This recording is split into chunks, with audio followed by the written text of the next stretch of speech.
you ever get tired and feel like giving up? Don't you ever feel like you've had enough? Don't you ever get tired of wondering what's wrong or right? Don't you ever get tired and feel like giving up?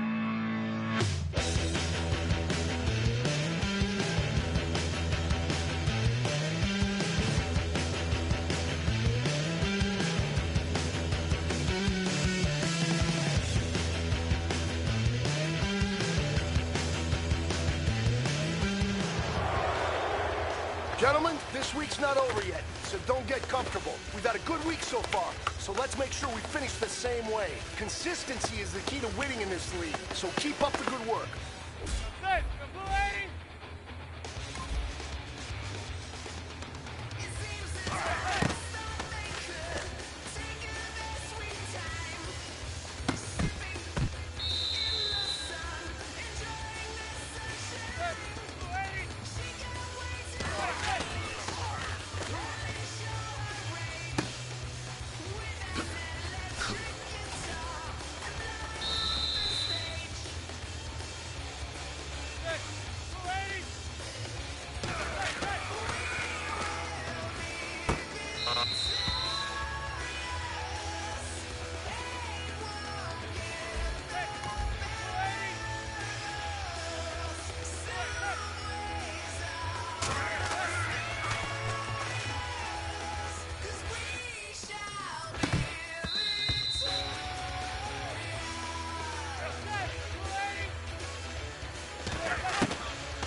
You already through the first season.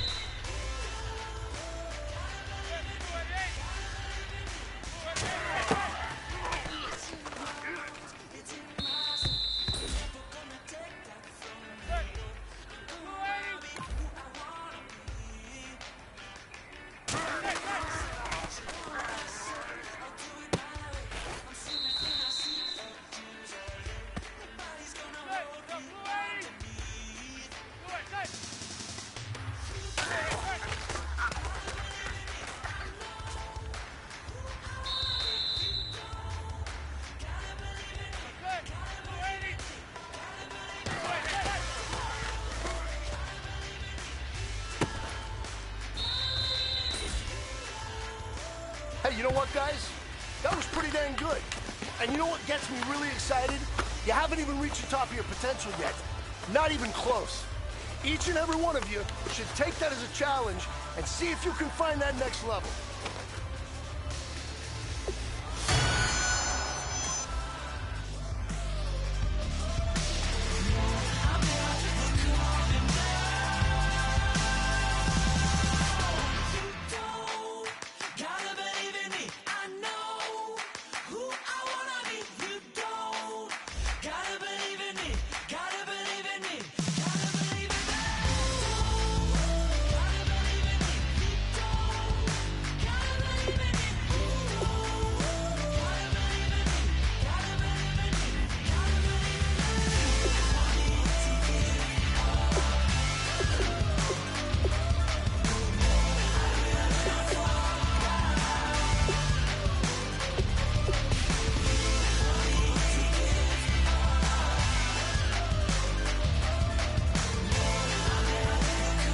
It's lit.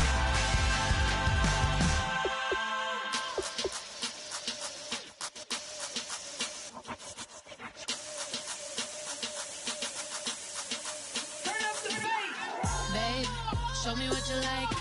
Hey, I put money, I can match it for ya. I'm in this all white fit, looking like a brick and all them zippers on a jacket on ya. He got a thing for a Latin. He wanna hear a little Spanish in it. I told him it ain't practice it.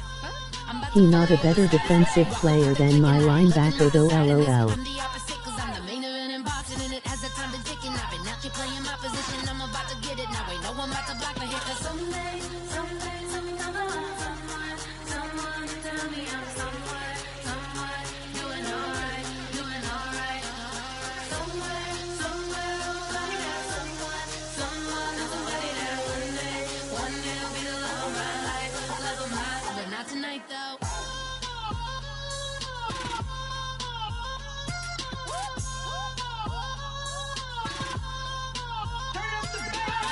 Hey, I'm only here for a minute. Bet you want a girl to keep it independent, and I know you gotta like a girl that's this appealing. Get you caught up in the moment, then I'll get you in your feelings. Tell your boys that you gon' meet them later on. Both of us are so taxi, leave the meter on. First time you out in Cali, never tried no this strong, so you won't have some stories to tell when you take it back home and tell them one time, Snowy always showed you what it's like. Leave you sleepy like the call the umpire. Get you out and get you rolling, get you gotta go. I got a flight up in the morning on someday, someone come along, someone to tell me I'm someone, doing alright, doing alright. Somewhere, I'll find out someone that's somebody that one day will be the love of my life, but not tonight though.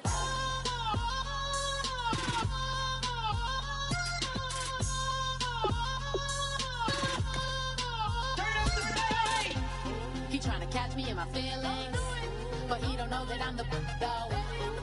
Shout out to my that can get it independent and ain't looking for no love though. He tryna catch me in my feelings, but he don't know that I'm the though.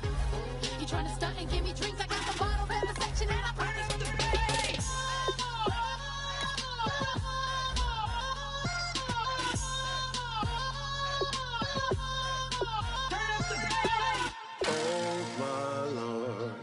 The light is going down and the weekend's here. Save my soul. I can feel it coming, troubles in the air. Oh my Lord, the light is going down and the weekend's here. Save my soul.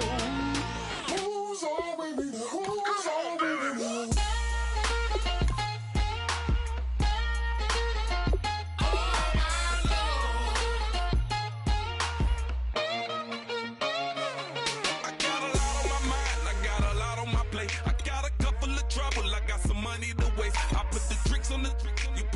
On the car, it's like a weekend at Bernie's, and baby, you with the problem. About to get it poppin', call a Uber, cause I'm a scuba. Dive while he driving, shot it, rocket, and I maneuver. I know you like it when I put it, yeah. Maybe you should bring a friend along, yeah. Now, I got paper and I ain't gon' chase you, baby. I'm gon' take you down. Now, come on, shake it, baby, turn that around. I'm like, oh my Lord. The light is going down and the weekend's here. Save my soul. I can feel it coming, troubles in the air. Oh my Lord, the light is going down and the weekend's here. Save my soul.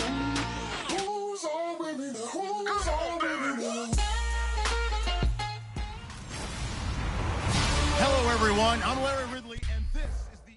Wait, what's going on?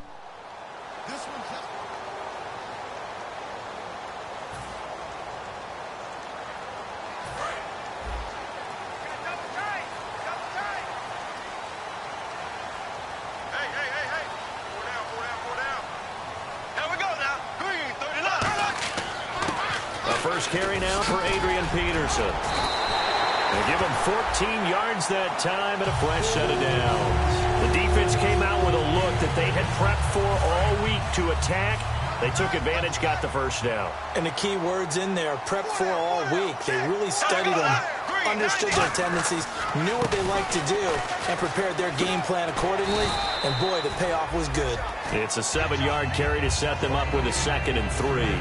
The ball carrier there, Black Adrian Mafia Peterson, lived turned Midnight 31 Mafia back where in you March. But after his return from knee surgery a few years ago, that incredible return, I don't think we look at his number the same way as we do a lot of running backs who turn 30. Yeah, I agree. And right now, standing 17th all-time in the NFL rushing ranks. And he's brought down. And the play goes for 19 yards. Gives him a new set of downs. That run is what defenses don't like about dealing with Adrian Peterson.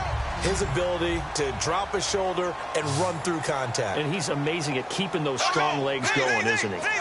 For him, no run is ever truly over. I mean, he's actually not even convinced that when they blow the whistle, he's actually down. That touchdown, Vikings! Adrian Peterson, his 4th touchdown on the year. And that's a big one for AP, his 3rd of the season, but more importantly, 100 rushing touchdowns now in his career. And what an accomplishment, because when you think about the normal careers of running backs, they're not around long enough to get close to 100 touchdowns scored on the ground. Adrian Peterson, often in a class by himself, one of the best we've ever seen. This is fielded a couple yards deep.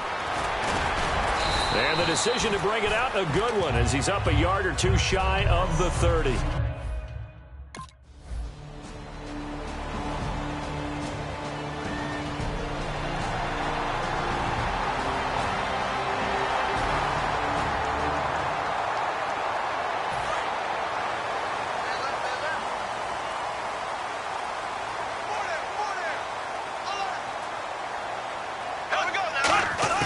Bradford on 1st down. Johnson with a completion over the middle. And he's brought down. A really nice pickup of 14 yards, and it moves the sticks. Well, if you do read man coverage, Brandon, the drag route's a pretty good one to run against it because you're running away from people on it.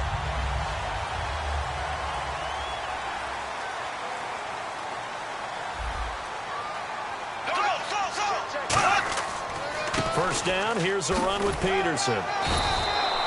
And he'll be taken down just shy of midfield. It's a 6-yard pickup, and it gets him to 2nd and 4. We are watching a runner having a really nice game. Carrying it very well. Vision is excellent, but boy, look at the help he's getting. Offensive line, I think they're pretty eager to block for him. Now a 2nd down throw for Bradford. He's got the connection over the middle to Diggs. And he's brought down. And they talked about how important the passing game was going to be against that defensive look. Good job there going to the air for the first down. It's all about preparation. It's all about planning. And then it's about execution. So they put it all together in practice. Okay, this is what we think we're going to see. This is how they get to it. And then when the game comes, read it and attack it. That's going to go as a loss of 2, and it'll be 2nd down. So a look here at the key inactives, and we got this list before the game down on the field. They tell us the same thing every time, don't they? Next man up. No excuses.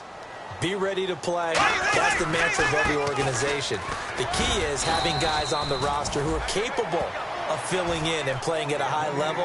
That's when you know you've drafted well, scouted free agents well, and stocked your team just the way you're supposed to. Got to get to the 26 for a first. This is 3rd down. On 3rd down, Bradford. And he's got Kyle Rudolph. And he will have a first down at about the 21-yard line. It's a gain of 11 yards that time, and it produces a new set of downs.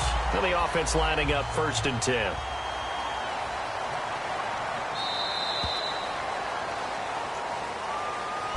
Back now with Charles Davis. I'm Brandon Gaudin. 2nd quarter begins with the Vikings holding the football. And they're on the move here. They've got it 1st and 10.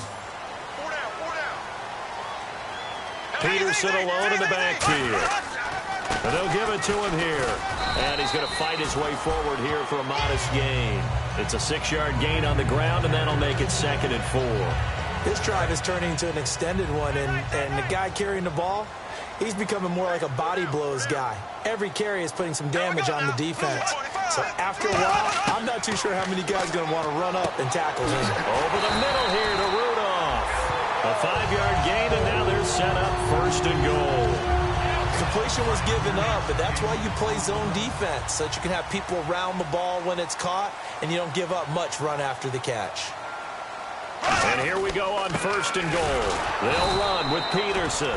No gain on the play that time, and it sets up 2nd and goal.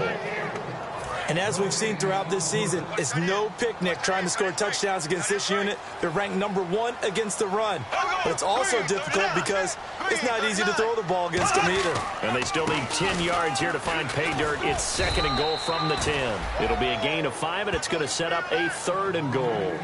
And a nice job defensively to keep him out of the end zone. He was trying to get his 2nd touchdown already in the first half. They had that one earlier, was bidding for a 2nd.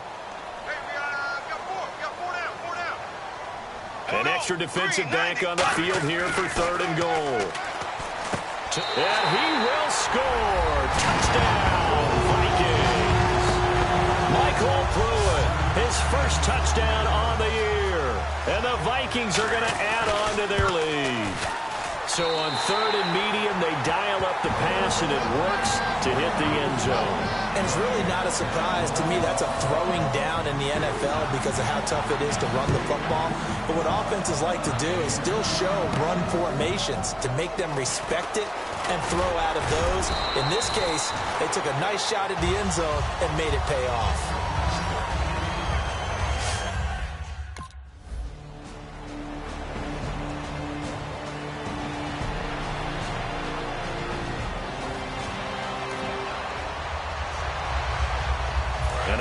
Comes Minnesota. And that recipe on their last drive that resulted in a touchdown looked pretty good, so they'll be hoping to do that once more. And it takes me back to when we sat with the offensive coordinator and the head coach. They felt pretty good about their game plan and thought there were some holes in the defense, and they exploited them the last time out. Let's see if they can come back and put together a similar drive. And we'll see if they can do just that. But it appears that they read man defense and went to the out route, and what you have to do on that one is the receiver's got to make sure he works the defender towards the middle of the field to give himself space to cut to the outside and have that ball delivered with good timing, and they got it done. And this one hauled in by Rudolph. Give him 11 on the gain there, and it'll be 1st down Vikings. They gave up the completion there, but this is what zone defenses count on. Catching the ball and not much run after the catch. Fresh set of downs here.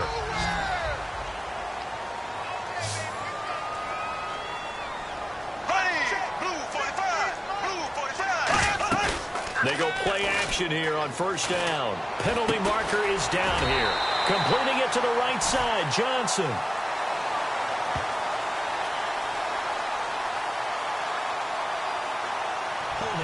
Offense. Still 1st down.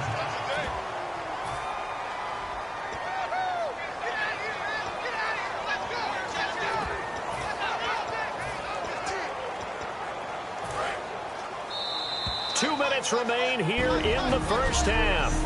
More from Minneapolis after this. We remind you that coming up at halftime, we'll pay a visit to Larry Ridley in Orlando with our EA Sports Halftime Report. Working out of the gun, Bradford. And a quick throw here, that's complete. 14 yards there on the pickup, and that'll make it a 2nd down. So they complete the pass, and now they face a 2nd down.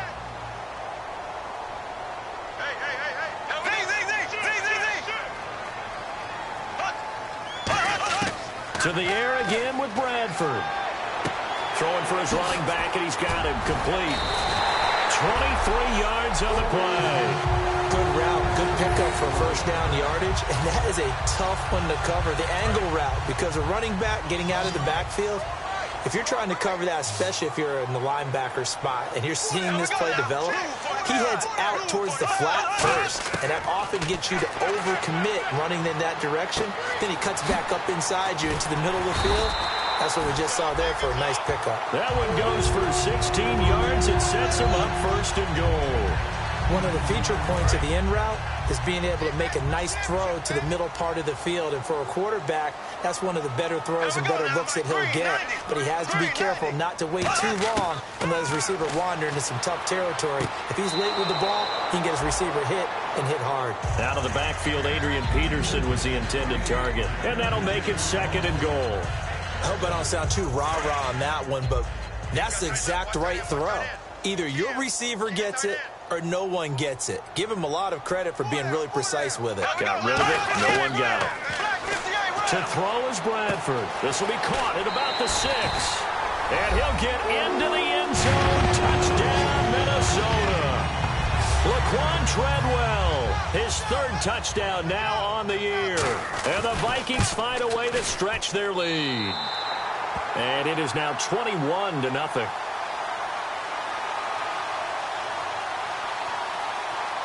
Personal foul. Roughing the kicker. Defense. Oh, and you just can't do that. 15 yards on the roughing the kicker call.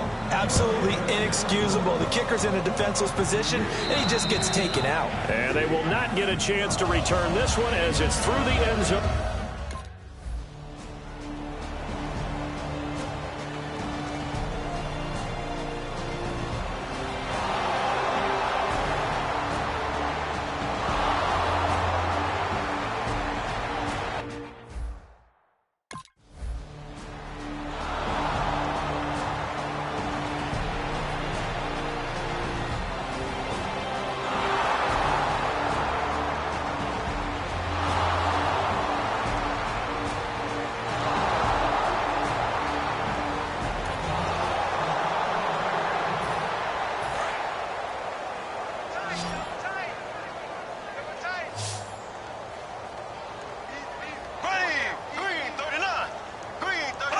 And with time running down, they go down to a knee. So we've reached halftime here. Okay, so Larry apparently giving us the silent treatment all of a sudden, and we're going to skip ahead to quarter number 3. This is fielded a couple yards deep. And he will be brought down here at about the 17-yard line.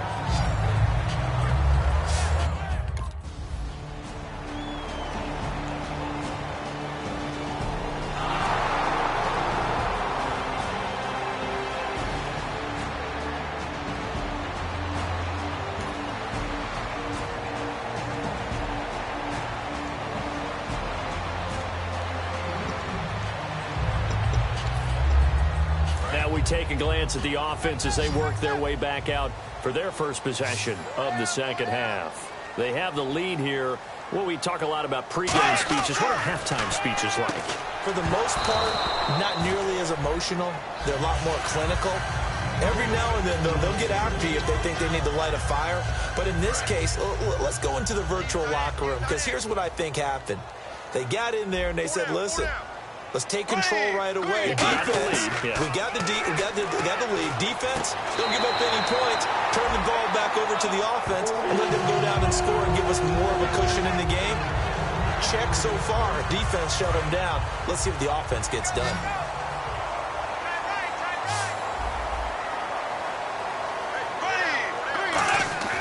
Bradford now to throw on first down. And complete. Right side, the tight end Rudolph. It's a gain of 6 on the play, and it'll be second down. How about the timing on that one? Boy, they were in sync, weren't they? 3-step drop, balls out of his hands, right to the tight end. Nice completion, just like they do it in practice.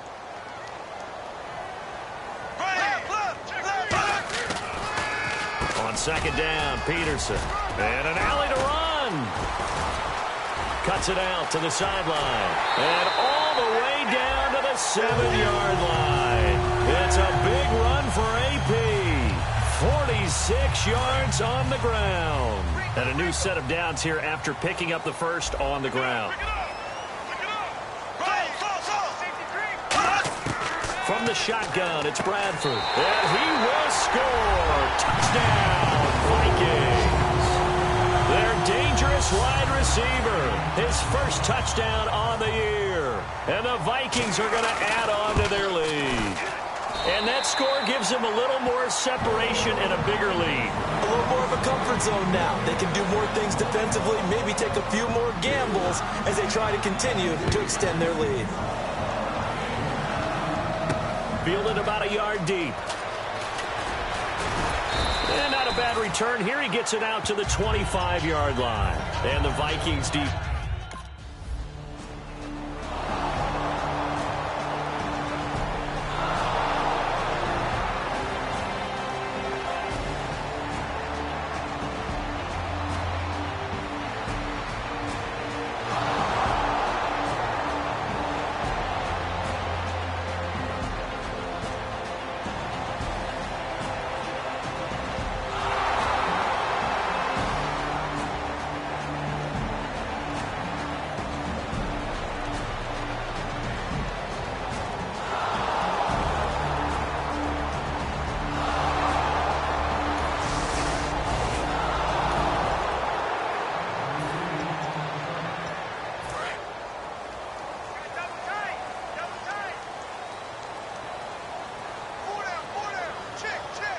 They come out here in the I. Here's Peterson as they begin on the ground. Just a yard on the first down carry, so it's 2nd and 9. Let's give a lot of credit to the offensive line. They've been able to move the ball really well on the ground the entire game, and while that wasn't a huge one, that's okay. They'll take them in short, steady bursts.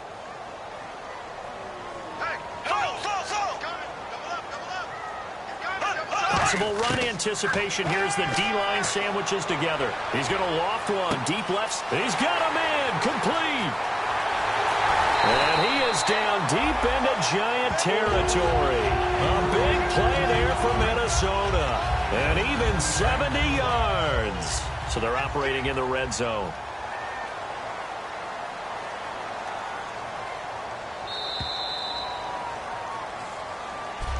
Back now at beautiful new U.S. Bank Stadium. It's the Vikings in possession of the football and the lead. They'll be looking to add to that total as we begin quarter number 4. First and goal from the 5. They'll run it now out of the gun. And he'll keep working toward that end zone as he's down to about the 2-yard line. And in this situation with the lead, fourth quarter, they're liking keeping the ball on the ground, I'm sure. That's just smart football, but you know the defense has to know it as well. They've got to stop them here. So now we're going to see that loading the box in a big way. 6, 7, 8, 9, whatever it's going to take, puts a little bit more pressure on your big offensive line. Line of scrimmage at the 4. Here's 3rd and goal. From our vantage point, that was just one bad play by the offensive line in a series of really good ones tonight. But I know that they're going to be really ticked off. It's a lot like a baseball pitcher losing a no-hitter late in the game. It's a 4-yard pickup, and that will bring up an interesting decision here on 4th and goal. Whether you're playing West Coast offense or not, one of the maxims of the West Coast offense is you're either throwing a touchdown or a check down. In other words, look for the big shot, but be smart. I think they did exactly that on that play. They didn't get the first down, but they're taking care of the ball well. Yeah, and being rightly cautious with that lead here in the second half. And you figure with that, this game's pretty well out of reach. It would take a heck of a comeback at this point. Being 3 scores down, I think that's too much to ask with time winding down here in the 4th.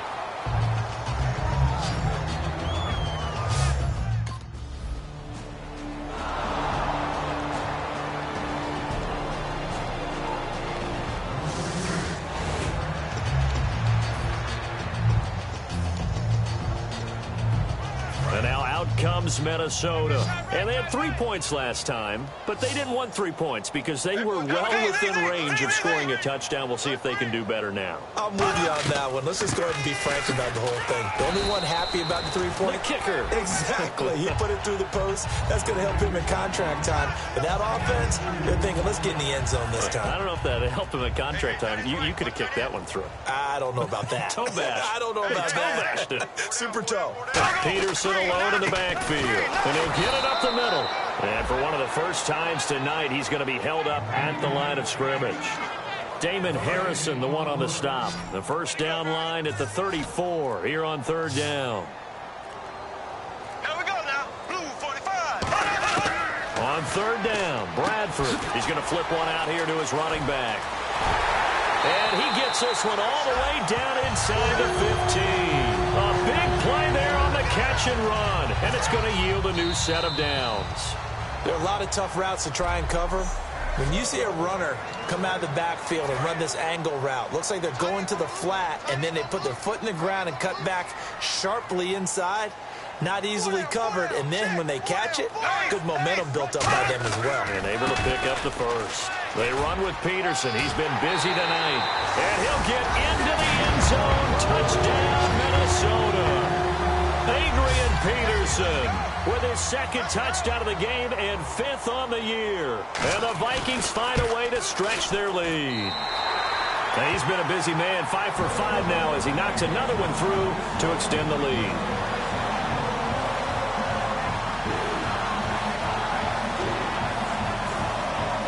And so we have the touchdown. Now here's Blair Walsh to kick this one away. Fielded about a yard deep. And a good return as he'll be stopped just shy of the 30-yard line.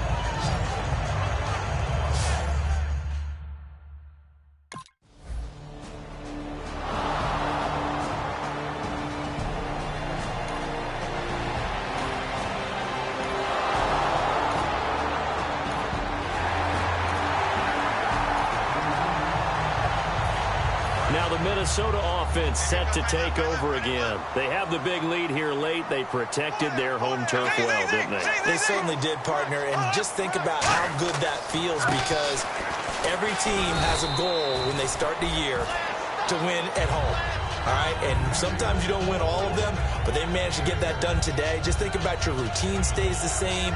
Everything's familiar. You feel right going into the game, and they translated that into a win. They did indeed. They protected the home field, and now the final stages. And after the play on the ground, that brings up second down here. Tight end right, tight end right. Here we go now.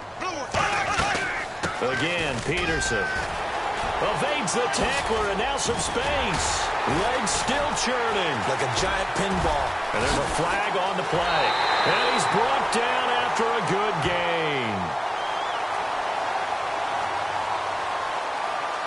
Illegal block in the ball. Offense.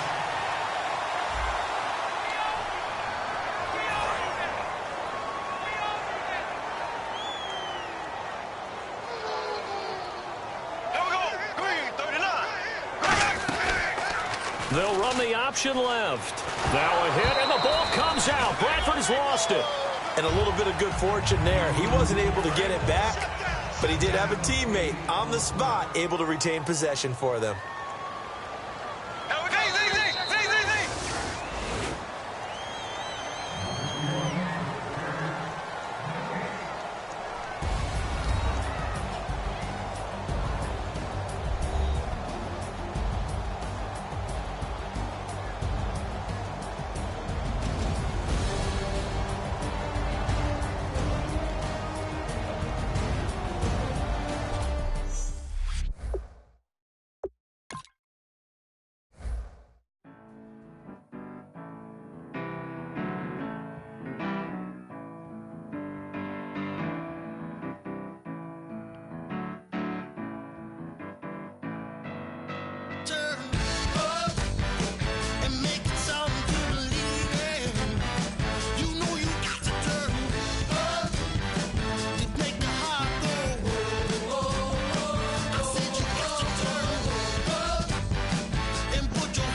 Z.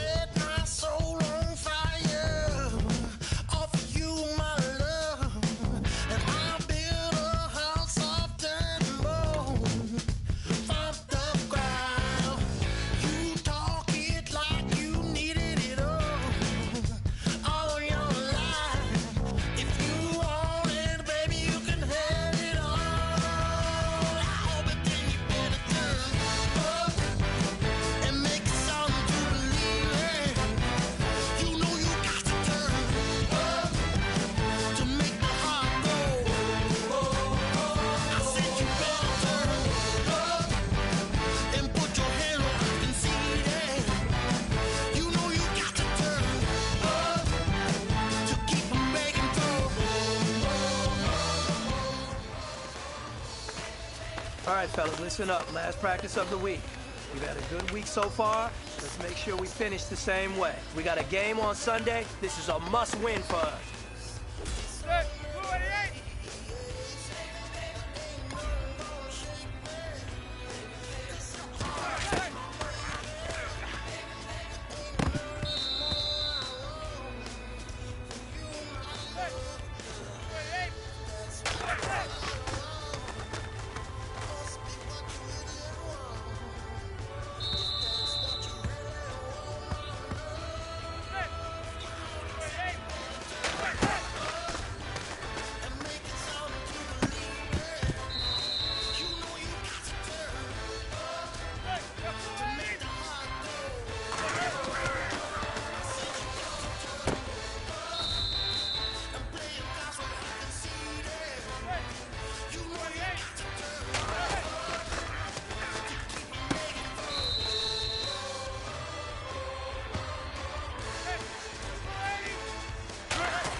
everyone. I'm Larry Ridley. Welcome to the NFL on EA Sports. Larry, from one of the truly iconic stadiums in the NFL, there's a look at Lambeau Field here in Green Bay, Wisconsin. Tonight, we've got a great Sunday night matchup between the New York Giants and the Green Bay Packers. And he'll take it back to about the 19-yard line.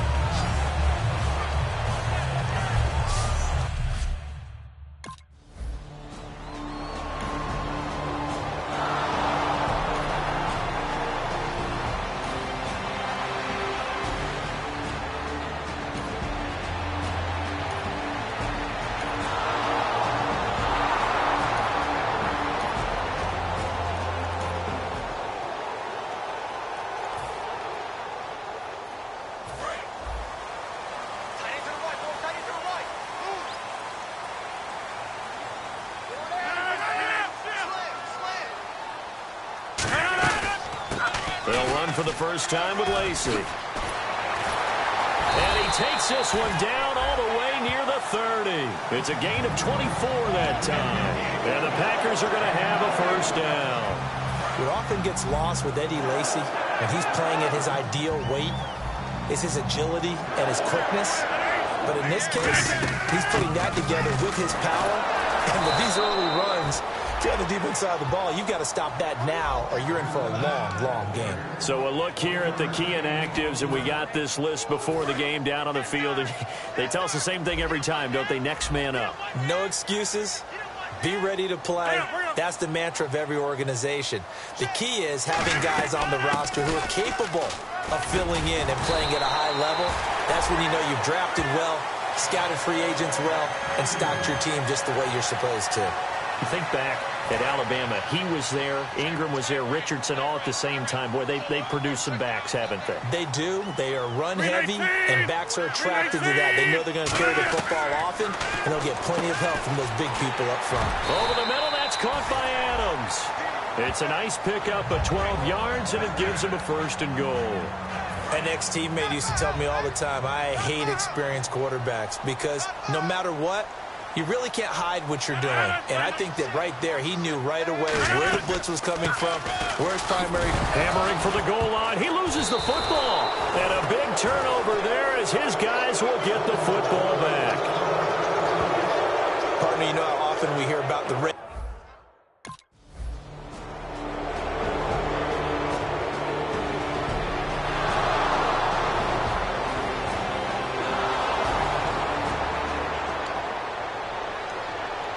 And Green Bay getting ready to go as they take the field. And so close to hitting pay dirt last time, fumbling down near the goal line. Now, how does that affect their psyche this time around? It's a tester, that's for sure, because to be that close and come away with no points is really disappointing, not just for the guys on offense, but the defensive players, too, who thought, hey, we're going to put some points up and have a little momentum going. They've got to find a way to just get it out of their minds, let it go, short-term memory, and move on to the next series.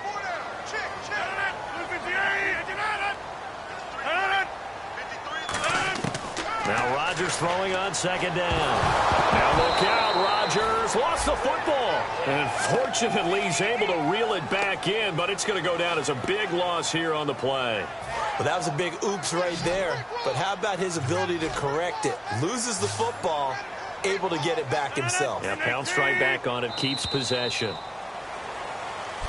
With Charles Davis, I'm Brandon Gaudin. Second quarter about to get underway with the Packers in possession of the football. They do, however, have a tough third and long coming up.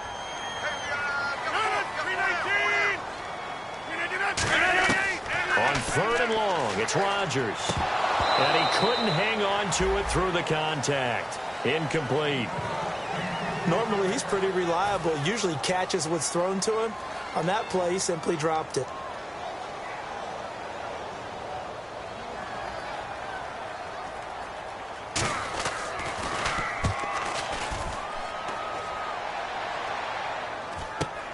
Take it at the 37. 12 yards on the return that time. And this offense takes over in great shape right at the 50.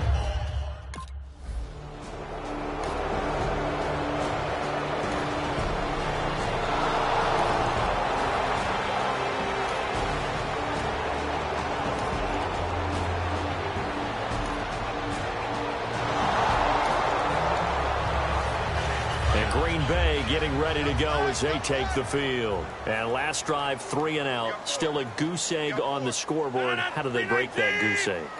They've got to find a way to get the ball in the hands of their playmakers, get them some space, and try and make a first down and get some momentum going.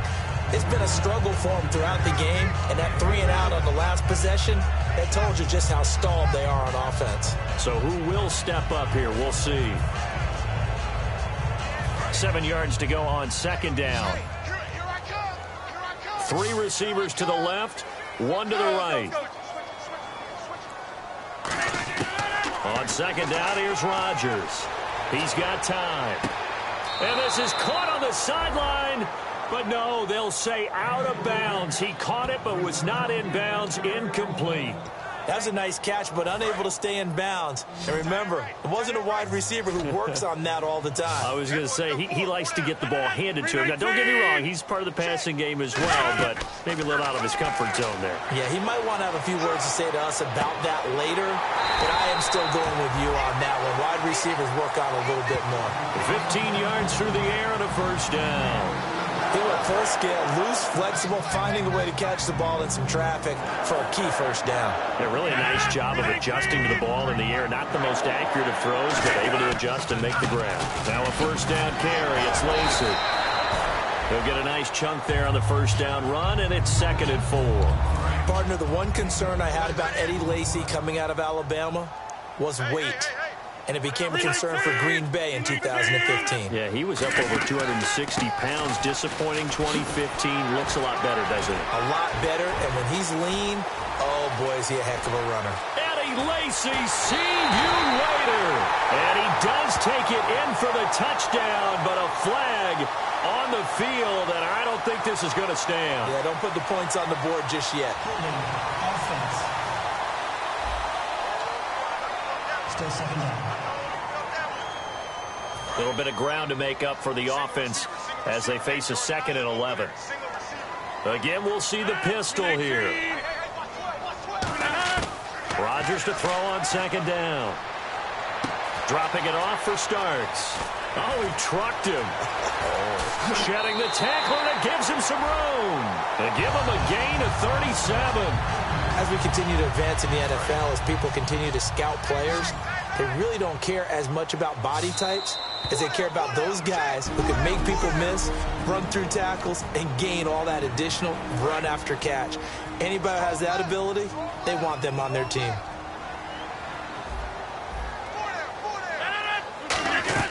They go play action here on first down. And this is caught at the 8. A solid pickup of 13 sets them up 1st and goal. Partner, this is one of the best routes anyone can have in their offensive playbook. Tough to defend because you think it's a go route, and then he breaks it back on the comeback.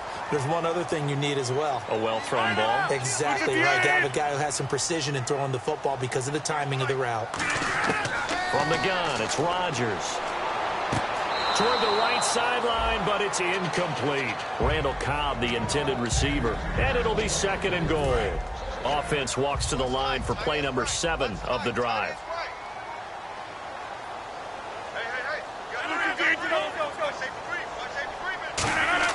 Again, they'll throw with Rodgers. Finding time. A dump off to Lacey. It'll be a pickup of only a yard, and that is going to set up 3rd and goal. Everyone's got to be able to catch the football. Doesn't matter what position you play, but if you're on offense, be aware a ball may come your way.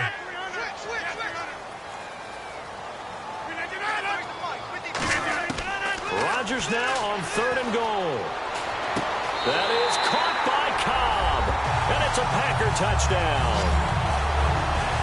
Randall Cobb, his first touchdown on the year, and the Packers have cut it back within a score.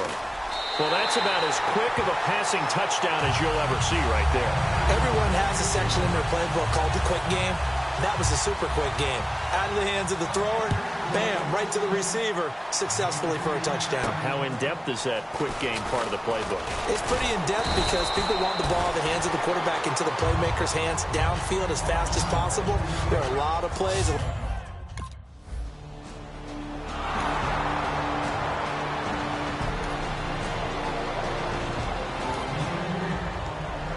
The Packers offense now, they get ready to head back on the field. And that last drive, a long drive, but not just that. They had a great air attack going. Do they stick with that? I would think that they would, because if they were confident enough to do it on the last drive. Now hold everything here. We're going to get a timeout by the offense. So the offensive unit called the TO, and now we are ready to resume play. Second down now after the pass completion. One back is Lacey.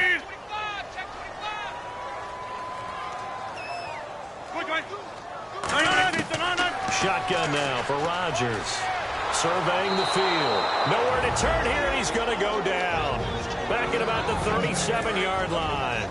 Now whistles come in. We're going to get a timeout here by the offense. So that means they're down to one remaining here as we head toward halftime. Here's Rodgers backing up. It's caught. Nelson. And he's brought down after a good gain. And they pick up 25 as they convert on third. So after that big play, let's see if they can catch their defense maybe on their heels. One receiver left, two to the right. Throwing on first down is Rodgers. And no escaping this time as he'll go down. They got him for a sack. Looking to speed things up here, going with some tempo. And it's never good to take a sack. You really don't want to take one down here in this part of the field down near the red zone. Not at all, because you're already pretty much assured of a field goal. And he will get this into the end zone. Touchdown, Green Bay. Davante Adams as the first half is winding down. And the Packers have taken the lead. And while that touchdown does not give them an insurmountable lead, it's still a lead, and that always feels good to a team. They'd love to take that into the lockers, but a little time left on that clock, so some work to do. I like that. I like how you're guarding against a letdown there. Hey, looking forward. Coaching them up from right up here in the booth.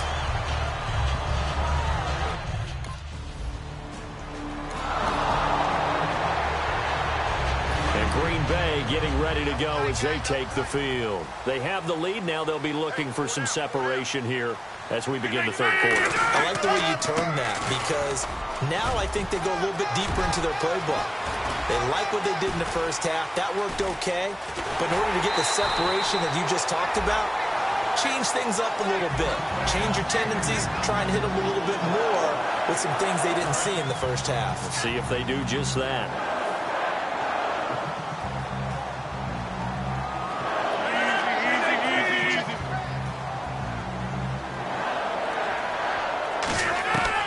First and 10. Here's Rodgers. And he was hit as he threw it there, and it forces it incomplete. So the numbers have been good in the passing game, and certainly a big reason why they have the lead. But now here, third quarter, maybe go to the run game a little more? Yeah, perhaps. I mean, after that incompletion, a little credit to the defense for shutting them down on that play. Maybe you try and run the football a little bit more in this spot. But they have to feel good about how they've been throwing it overall. In the middle of the field, he's got Nelson. And a big turnover there as his guys will get the football back. We have seen this before, and we know coaches preach about this and work on it all the time. Catch the ball. You know there's going to be some traffic somewhere. They've got to put it away and secure it as they try and get downfield.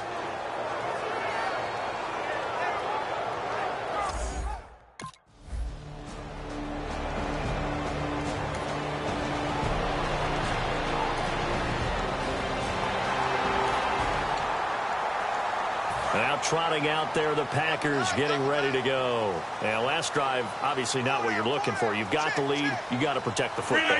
So in other words, someone got lucky because they've been moving the ball really well and wearing them down. In this case, though, giving up the football doesn't make them very happy. They can't wait to get back out there and atone for it. Yeah, try to atone for it here on this drive. And that's one of the few times they've been able to contain him. He's had a heck of a game, and maybe he's getting a little bit tired from how many times he's carried the ball. But I always think back to what all those old coaches say. The ball's not that heavy. Keep carrying it, kid. Out to the flat for Lacey. And he'll get up near the 45. They'll spot it at the 44. Illegal block in the back. Offense. Still second down.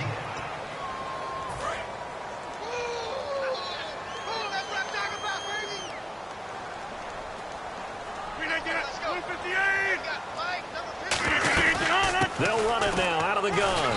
Across the 30 to the 31-yard line. He'll get 3, but it leaves him with a big hole here on 3rd and very long. And third quarter here, you've got the lead. This is where that strong run game can really benefit you. Stayed in bounds there, kept the clock going. I like all the points you just made there. And if you throw the football and it's incomplete, now you've stopped the clock and you've helped out the guys on the other side of the ball. So keep it in the hands of those runners. Keep moving it. Keep grinding clock. A pickup of 24 on the third down conversion. So he makes the grab and the chains move forward. Nice job by the offensive line, giving them time to complete that first down pass. On first down, Rodgers. He's got time in the pocket. The left side throw complete to Adams. A good gain of 14 there, and it moves the chains. And a good quarterback facing zone coverage. If he has just a little bit of time to survey the scene, that's what's going to happen. No doubt about it. If there's no pressure, he's going to continue to pick them apart because they'll have all that time to find someone open downfield. You can only cover for so long. So maybe they want to go to a zone blitz scheme, get a little bit more pressure. Remember when Carolina did that against Denver? They lost the game ultimately. They dropped the defensive end out, and he ended up with an interception in that game in Super Bowl 50. Maybe some sort of scheme like that to try and get more pressure at the passer. Now a 10th carry here for Lacey. And they'll get this one down to about the 20-yard line. Give him 12 yards on that one. It earns him a fresh set of downs. And a new set of downs here after picking up the first on the ground. They'll come out in the pistol. Rodgers with a give. It's Lacey. And they'll get him down right around the 16.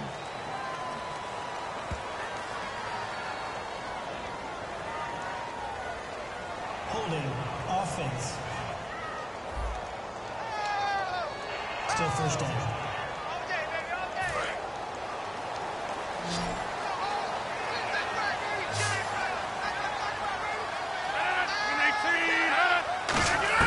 Working from the gun, Rodgers. He's got time.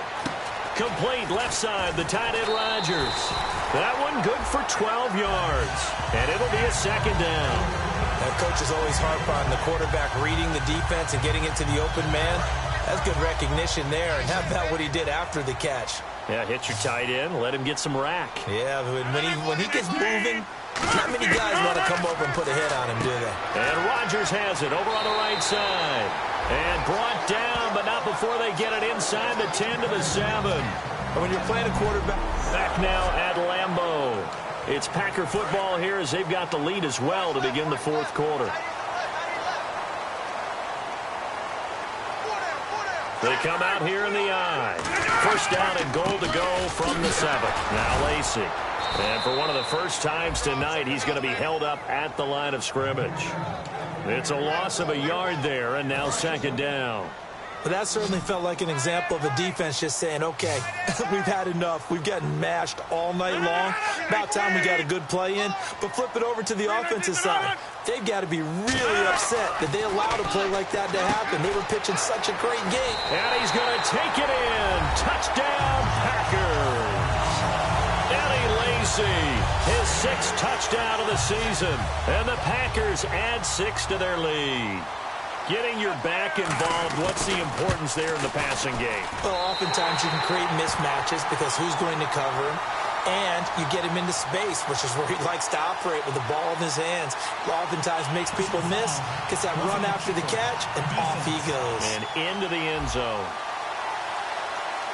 Oh, and you just can't do that. 15 yards on the roughing the kicker call. Absolutely inexcusable. The kicker's in a defenseless position, and he just gets taken out. This will be taken short, and this will get out of bounds. No worries there, though. That still goes as a...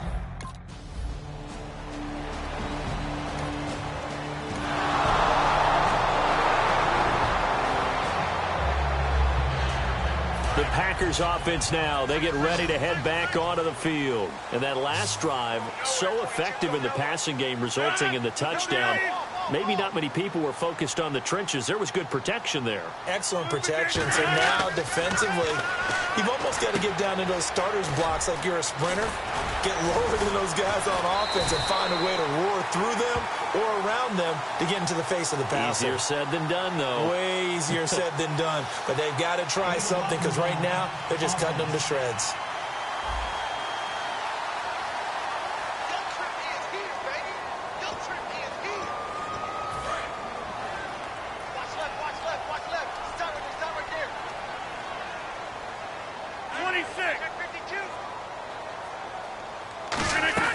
Following the penalty now, Lacey. And for one of the first times tonight, he's going to be held up at the line of scrimmage.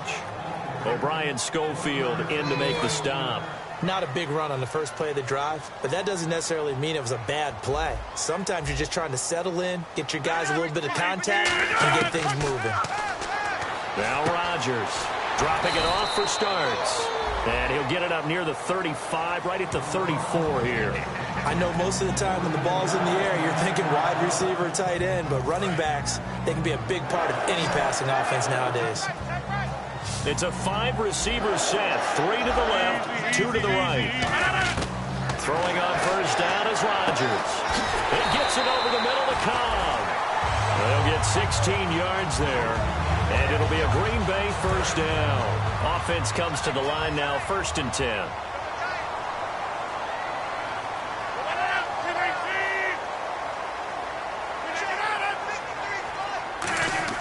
From midfield, here's Rodgers. He was looking for his tight end, Richard Rodgers, that time. And that'll make it 2nd and 10. And that one was knocked away, and I think the defenders are going to be a little upset with themselves. They made the play on the football, but that one felt like a forced pass by the quarterback. Thought he had someone open. He really wasn't. Maybe an example of having too much confidence in his receiver that no matter what, I'm going to throw it to him. And that was a play made by the defense, and it could have been a bigger one.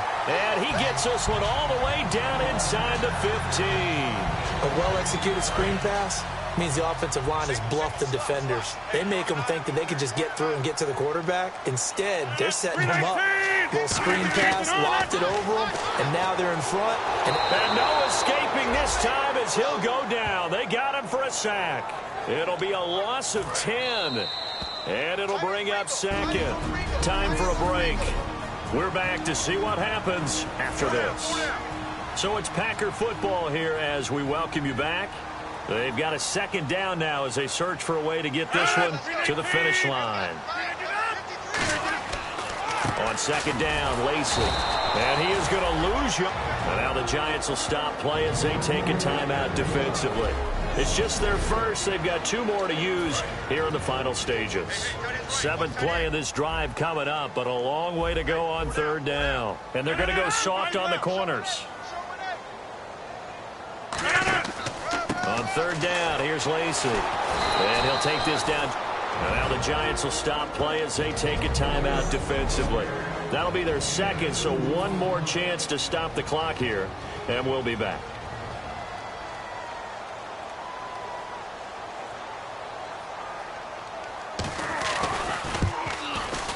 And Crosby puts it through, and that will add 3 more to their lead. It pushes it up to 6. So they get the 3 here, but you wonder whether that's going to be enough. Yeah, I mean, you've now made it so they need a touchdown rather than a field goal to catch them. But you're right. If they'd gotten 6 out of that drive, this would be a much different game. Then he'll take it past the 25 and up to the 28-yard line.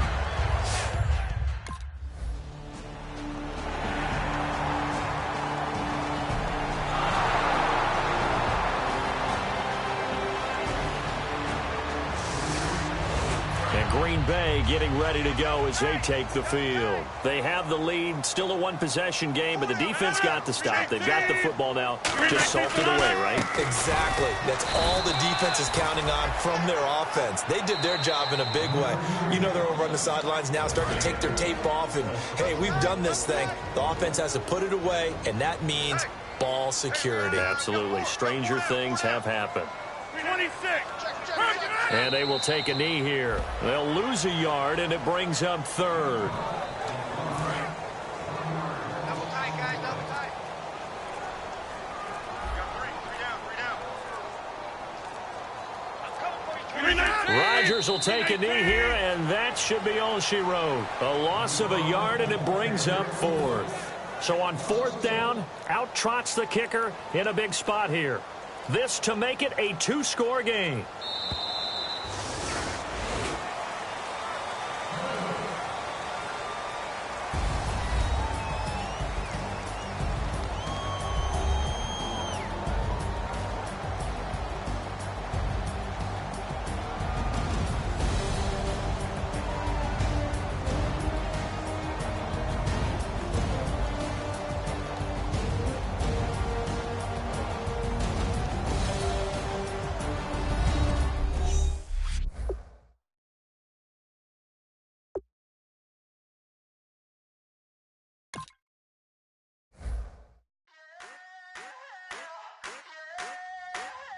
I wanna sit on private planes. I wanna scream my name on top of the Eiffel Tower. On the Eiffel Tower. I wanna hit that blackjack. I wanna take that money and run right here, right now. Right here, right now.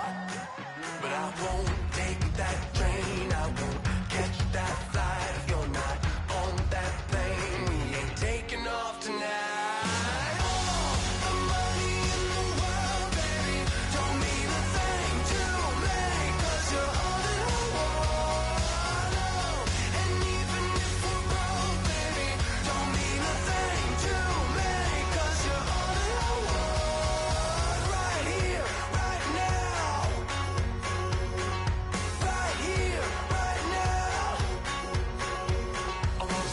Show in Tokyo, I wanna karaoke, bump it a little bit louder, a little bit louder. Hey, I wanna sing along with Elton John in a white limousine, rolling right here, right now, right here, right now. But I won't take that train, I won't catch that flight. If you're not on that plane, we ain't taking off tonight.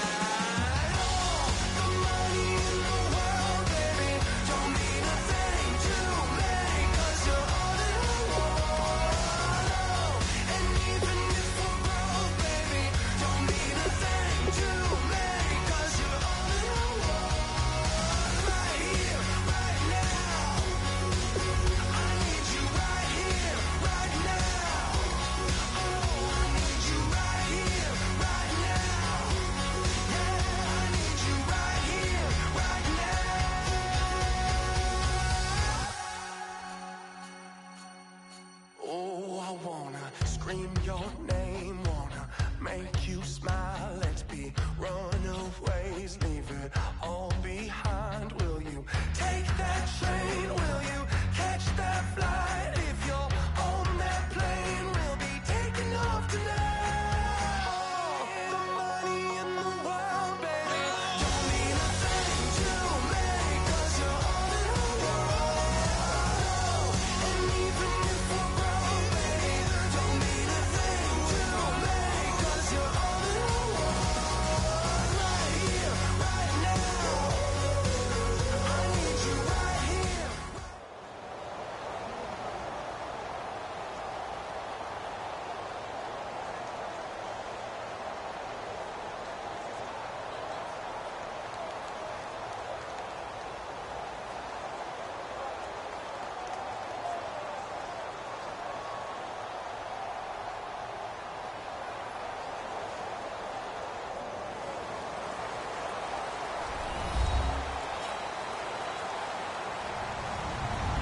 Hello, everybody. I'm Larry Ridley.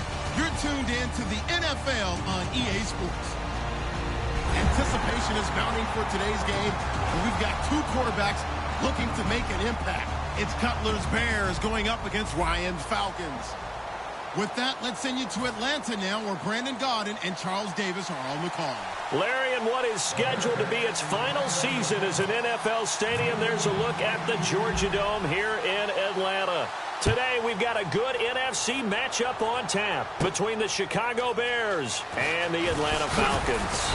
And he's up past the 20 to the 22-yard line.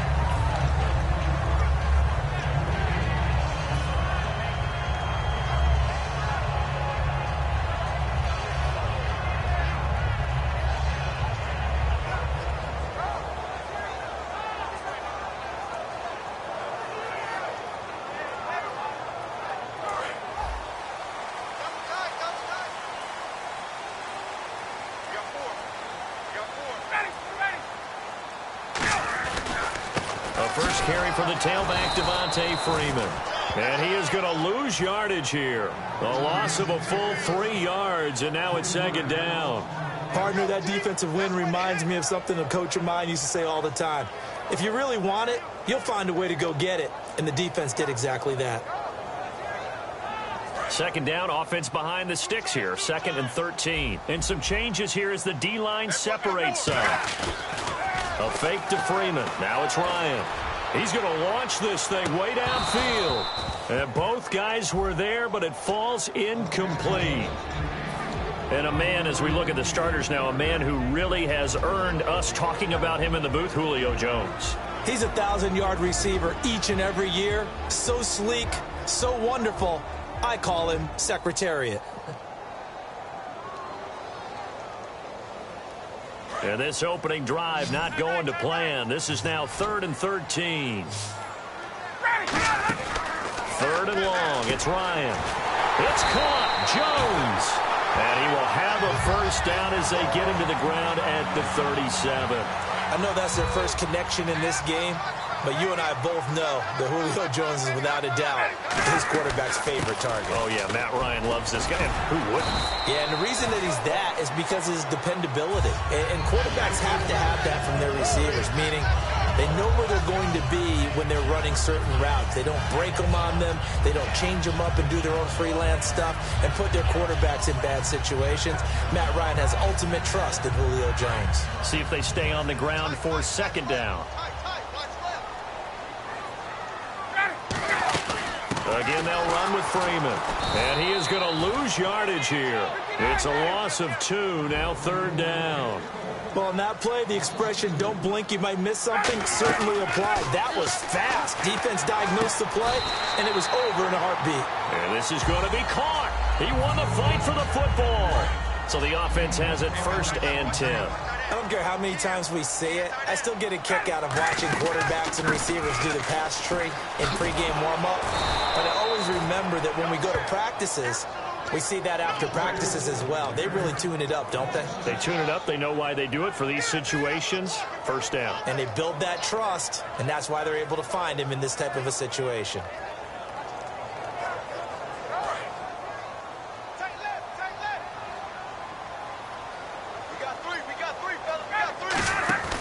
Off the play fake to Freeman. It's Ryan. And, oh, he took that in one-handed. What a grab. He goes for 18 there as the drive will continue. What a catch and one-handed, and I'm starting to lose my awe about the play, and maybe I shouldn't. How much of this is the player? How much of it is the glove? Well, those gloves, they do have a little grip to them, They don't get that little extra tackiness to them now, and I know the guys in the NFL, the competition committee, some other places, they're talking about examining those gloves to see if they're having too much of an effect on the game. On 2nd down, here's Ryan. And down he goes. They sack him back right around the 41-yard line. Well, that play was the very definition of fast, quick, and in a hurry. Suddenly, he was there. Yeah, blink of an eye, that happened fast and a big sack. From the gun on 3rd down, Ryan finding time. Looking for Jones, and it's intercepted. Adrian Amos with a pick. Well, Brandon, there's no question who they're going to look to on 3rd and long, but you can bet this defense knows that as well, so they're getting blanketed downfield.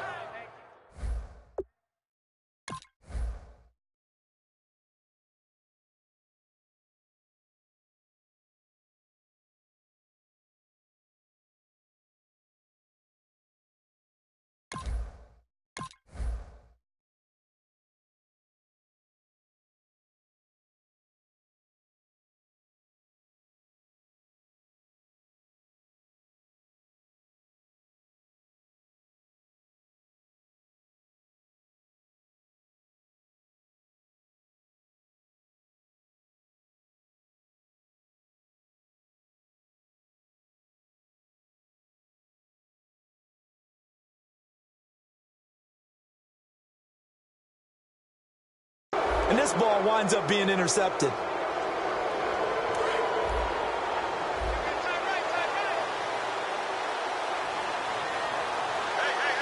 Let's go!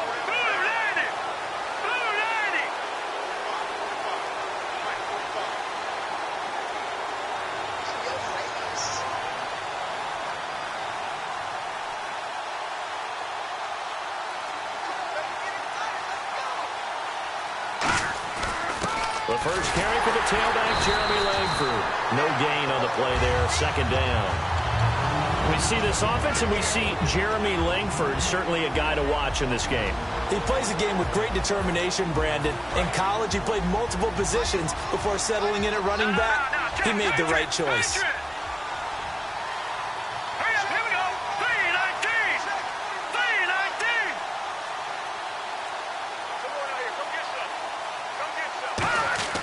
Now Hoyer trying to lay one up deep. And they went for a big play through the air on second down. Couldn't connect. Now it's third. And the linebacking core could certainly be crucial today. They do everything really, really well. Fly to the football, defend the pass, you name it, they do it, as well as set the defensive front. So here we go now. An extra defensive back in there on 3rd and 10. Here's Hoyer. And this is going to be incomplete. He was looking for Zach Miller as tight end there. And that'll bring up 4th down. Now the Bears' 6th-round pick in 2014, Pat O'Donnell on to punt.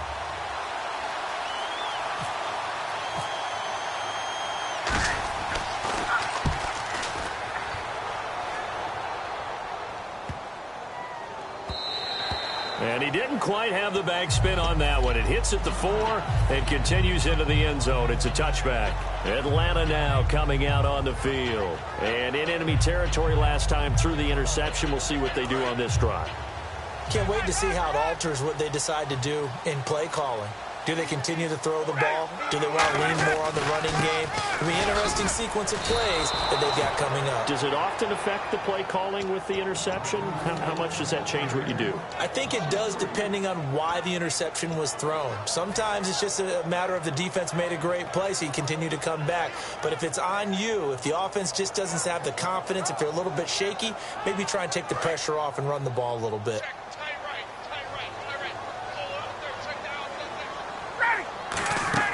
Now Ryan on second down. And Jones has it over the middle. And he's brought down after a good gain. Alongside Charles Davis, Brandon Gaudin, it's the Falcons in possession to begin quarter number 2. And they've got it here with a first down.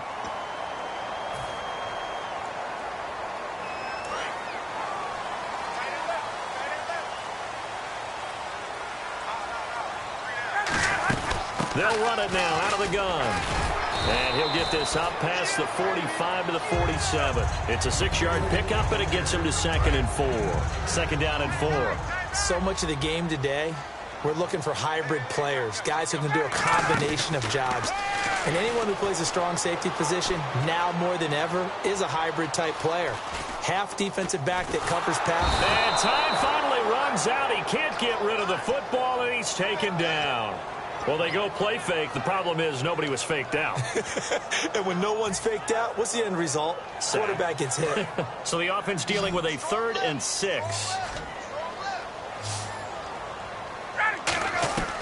On 3rd down, Ryan. Sanu with a grab over the middle. He'll wind up being stopped for... Now the Bears electing to call a timeout defensively. They'll have 2 remaining as we step aside here in this second quarter. So on 4th down, the Falcons will call on Matt Bosher to punt it away.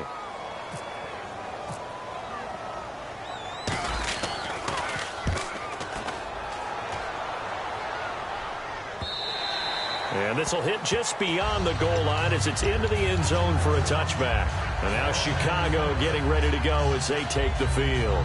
And on the first drive, 3 and out. And I know that these are professional athletes, but I would imagine sometimes you get the nerves at the beginning of a game still, don't you? Those don't ever go away. And typically what I've heard from guys and what I remember from playing. Under a heavy rush, and down he goes. Phillip Wheeler coming hard on the blitz. He dumps him for a loss of 8. And there they bring pressure from the inside, and they get home. Yeah, hard to block everyone, isn't it? And on this play, someone did not get blocked. He's the one who got home. They come out here in the eye. On 2nd down, Langford. And able to find a little space. He gets this up over the 15 to the 16. He's able to get 4 back on the run, but now they'll have to find something here on 3rd and about 14.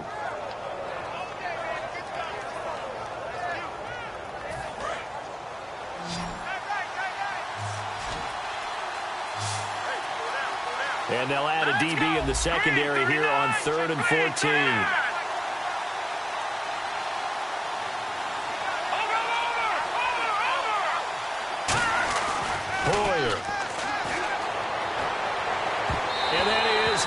Incomplete. Alshon Jeffrey, the intended receiver. And it'll be 4th down. Here's Pat O'Donnell now, standing just outside his own goal line.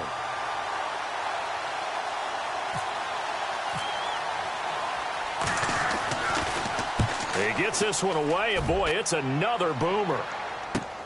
Fielded at about the 28. Nice job on the return there, 16 yards. And possession will switch hands, 1st and 10. Now the Falcons offense, they get ready to head back out here. And a tight game after punting last time. See if they can get something going on this drive. As they head to the field now, with the game this close, you've got to feel there's a sense of urgency for them going on offense right now.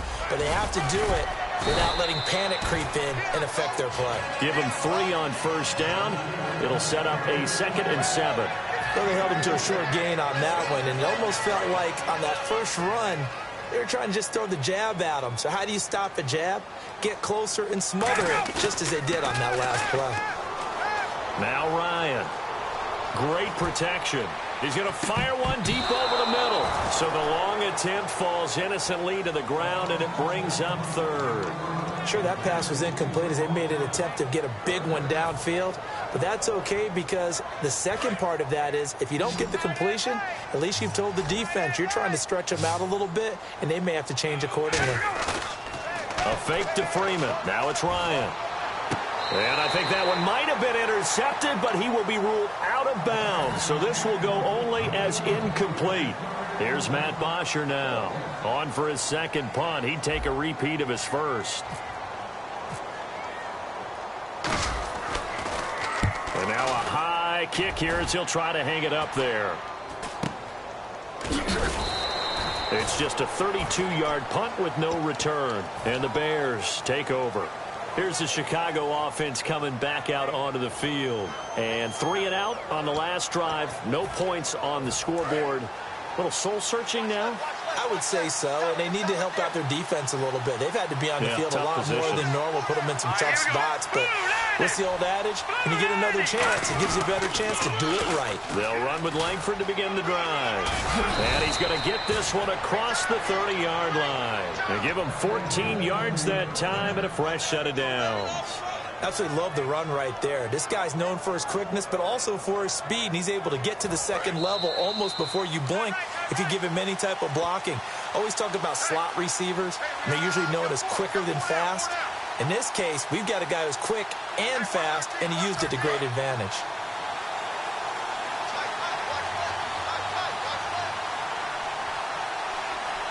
They come up with an offset eye.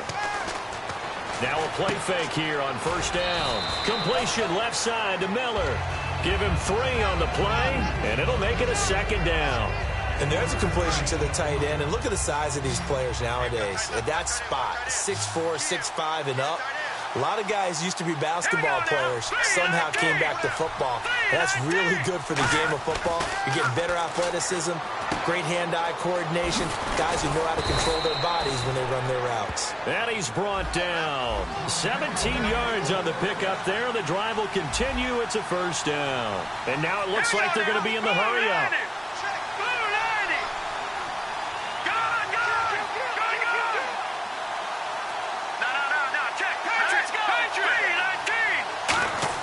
From the midfield stripe, they'll look to throw. He's just going to dump this one off to his fullback out of the backfield. So a nice job to break the 1 tackle, but not much daylight after that as he's brought down. I wouldn't be surprised to see the next step in utilizing this position is to actually utilize more of a scat back in this spot. Because we saw the catch there, right? He made it. But he's a bigger, stronger guy, maybe not quite as elusive as maybe someone else you would put in. Yeah, didn't get the big yardage there you might out of a smaller back.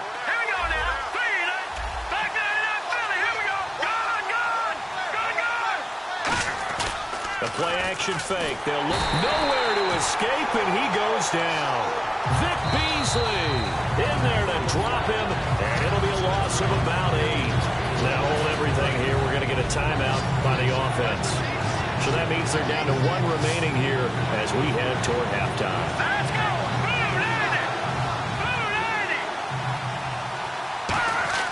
Now Hoyer. Looking deep downfield. And at the 7-yard line, the catch is made. A big play there just before halftime. 48 yards. Well, they just treated 3rd and long as simply an opportunity to make an even bigger play. Normally, you're just trying to pick up the first down, and you know where the sticks are. Looks for White, but it's intercepted. A great read, and it's picked off. And a big turnover there as his guys will get the football back. Here comes the Atlanta offense now ready to take over here. And you got to think, if this is anything other than just taking a knee, I'd be very surprised. Yeah, they've got enough to talk about at the half. Why do anything else? Just get out of there. After the interception, here's Ryan. Middle of the field, it's Robinson. And a nice gain at 21 yards. One of the selling points of the in route is it gives the quarterback a really nice sight line to his receiver and almost on a direct shot able to throw the ball into the middle of the field and have a great chance of success as they did on that play.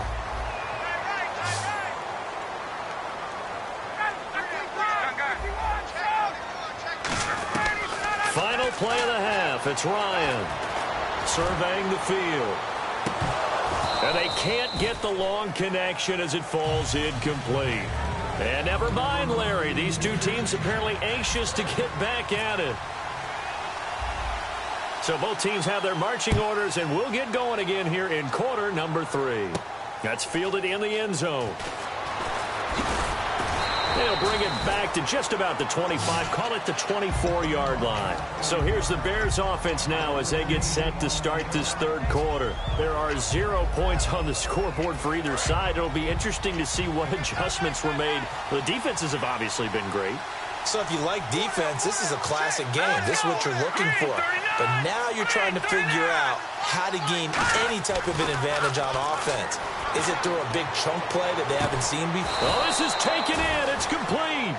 It's a big-time play there for the Bears. 41 yards. The last drive he threw the pick, but he's not shy. He's going downfield again there. And you can't be, because if you back off after throwing an interception, your whole game plan just goes right out the window, and it makes things easier for a defense. And you and I both know there's a quarterback in this league that's any good that doesn't throw an interception occasionally, and they usually bounce back in a big way. I've seen guys throw 5 and still find a way to win the game in the end. Here's Hoyer. And his throw's going to be incomplete. It's a tried-and-true formula, and I don't think it'll change for as long as we play football. If someone's trying to throw the ball and you can put pressure on them and make it tough, that's only going to help your defense. Yeah, he's since being hurried. He got rid of it before taking the hit, but incomplete. And on 3rd down, a nickel formation here defensively. No, check, Patrick, number. Here we go now. Green, 39. Gone. Watch it now, Barney. Hoyer. He's going to sling this deep downfield. The ball popped in the air and intercepted. Picked off by Jalen Collins. And he'll be stopped shy of the 15 at the 14-yard line on the return. Here comes the Falcons offense. It's their first possession of the second half now. Their defense did its job, yielded no points. Now it's the offense's turn. And how much fun is that when you set things up to start a half and you just tell you guys, hey, if you can shut them down, get it back for our offense, we can roll. And they played out perfectly. Now, can the offense do what they wanted to do at the half, which is find those weaknesses and now attack them and score some points. And break this tie. On 2nd down, Freeman.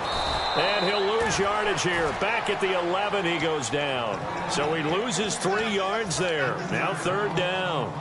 Brandon, that play typifies what we've seen from the offense all day long. They've had no success getting things going. I think for the offensive coordinator, he's got to go to that side of the play sheet that says try something different, try some specials, something they haven't seen all day to try and get this offense kick-started. 3rd and long. It's Ryan. And that's caught by Tammy. And he gets the first down here as he's taken down at the 24. That's a good-looking play to me. The big tight end on a crossing route coming underneath, sometimes he can gain some serious momentum going forward, can he? Yeah, he can indeed, and pretty well executed there.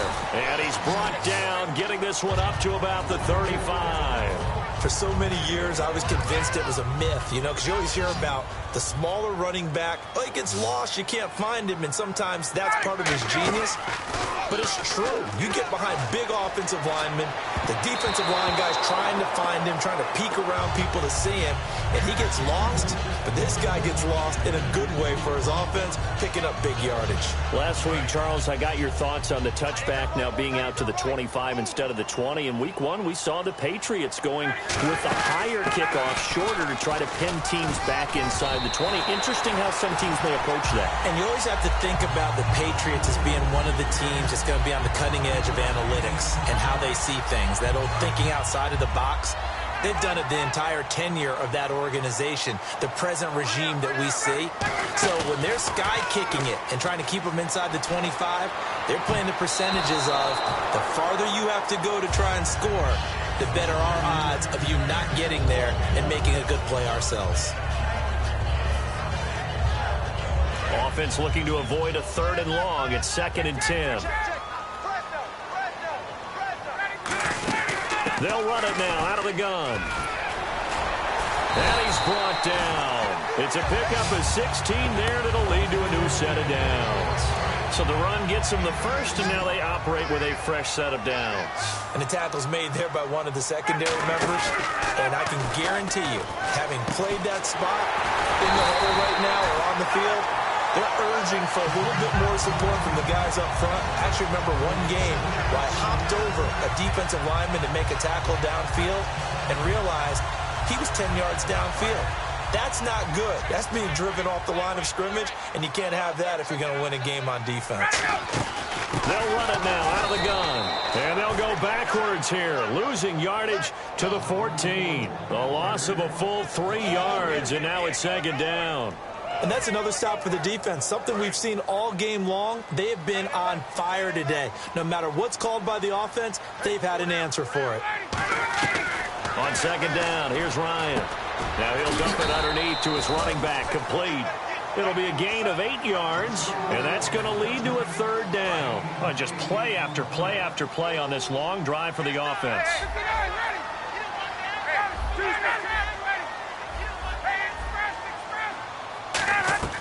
On 3rd down, Ryan. Now a battle for the football. It's caught. It's a touchdown. Julio Jones finding a way to get the feet down. And the Falcons have taken the lead. And that was really just a great battle for that football on both sides. The result is a touchdown. Ordinarily, I'd like to say it was a win-win, but it really wasn't because the defender, while he was there with excellent coverage, he didn't get the benefit, did he? But he's not going to get chewed up in film session, will he? No, he was right there. They'll tell him, okay, of course you need to knock the ball away, but they won't be too upset with him. He did his job for the most part. And now Chicago getting ready to go as they take the field. Looked like they had something going last drive. Then the interception happened. Will they recover? The memory they need to keep with them is that they did have something going. They were moving the ball on offense, had a nice sequence going. Don't worry about the other part. You can't get that back. Let's go back to what you were doing well before. I thought you were going to say they need to have no memory, but remember the good part, forget the bad. I like that even better. They'll try to get the ground game going with Langford. And he is going to lose yardage here. So a loss of 5, and it'll be 2nd down. And yet again, this run game just continues to be completely shut off. Completely stymied. I mean, they're trying to get some consistency, trying to find places to roam. They just haven't been there throughout this game. Back now in Atlanta. It's Bears football, but they trail on the scoreboard as we get set to bring you the 4th quarter.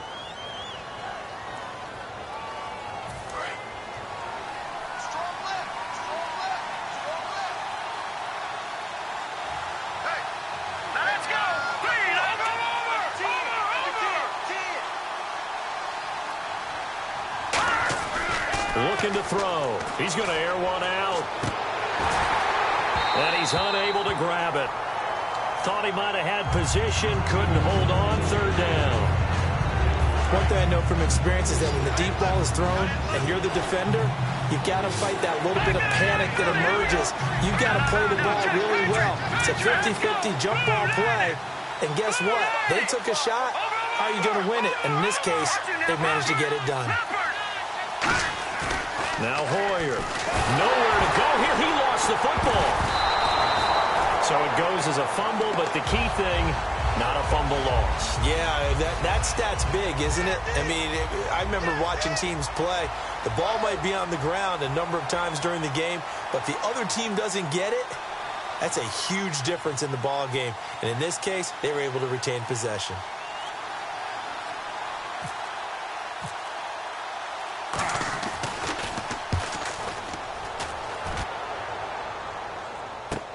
Taking it about the 36.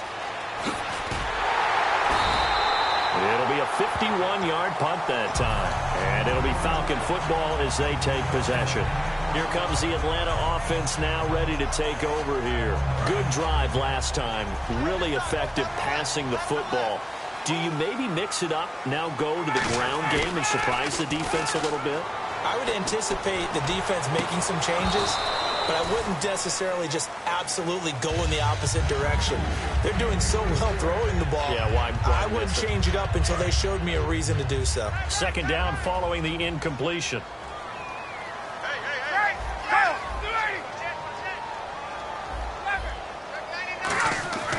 Second and 10. It's Ryan again. And he's going to be wrapped up and driven down. Eddie Goldman breaking through to get him for a loss of 7. Okay, you know my bias is about to come out here. A lot of people think that the offense is just moving in the wrong direction. I'd say they're moving in the right direction because the defense is pushing them back. Former defensive guy. Now, as a quarterback, third and long, you really got to rally the troops here, don't you? Yeah, you do in a big way. And what else do you have to look out for? More pressure coming at you because it seems to be working pretty well. They'll set up the screen for Freeman. 5 yards on the pickup, and that's going to make it fourth down. I wonder what was going through his mind when he got the play call. He just got sacked on the previous play. He knows they're coming after him again. A little bit of guts to stand in there, take the hit, and successfully complete the screen pass. Really well done. And did they keep it in? They did. They kept it in. It's down close to the goal line at the 1-yard line. And now Chicago getting ready to go as they take the field. And still no points on the scoreboard. You're coming off of the 3 and out. They're just looking for anything to grab onto right now, aren't they? I'm wondering if someone's going to take charge in the huddle. You know, we always look to the quarterback, but sometimes it's another player on the team, a star, a veteran, someone with some excitement and energy. It's like, all right, guys, let's shake things up and let's go, because they still have an opportunity to make things happen. Shake it off. Anytime a ball's thrown in the middle of the field, it's popped up in the air, I expect someone to catch. It doesn't matter whether it's offense or defense, because there's usually a great amount of bodies in that part of the field. In this case, no one came up with it.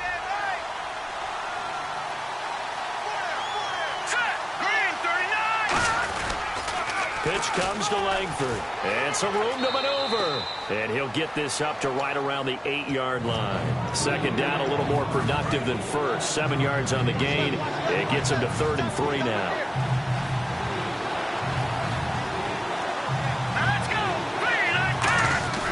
On 3rd and short, they'll try and pick it up through the air. And he's going to drop this off to his fullback. To give him 17 yards that time, as that'll move the chains. And they pick up a first down, and that came out of the fullback position. But as you and I both know, that doesn't necessarily mean it's a fullback playing in that spot. Well, times have changed, right? The old school fullback doesn't really exist anymore. We're not getting that same player out of college with all the spread offenses, not very many pro style, where you actually have a true fullback. We're having to make do in the NFL and put guys in that spot who emulate it but aren't necessarily that position. And quickly they get to the line. I think the good offensive coordinators in the league now are looking at the fullback position and finding the right guys to hide in that spot and increase their passing game, as we just saw there. How about the run after catch? Racked him. Well, yeah, whether it's a true fullback, a tight end you put in the fullback spot, you know they're going to be tough to bring down if you can get them the football in the passing game. There are so many things to watch for when you play defense, and reading your keys, you always hear about that, and having your eyes in the right place. Sometimes your eyes can fool you. How about that play action there? That sprang the big guy, didn't it? Able to dump it over the top to him.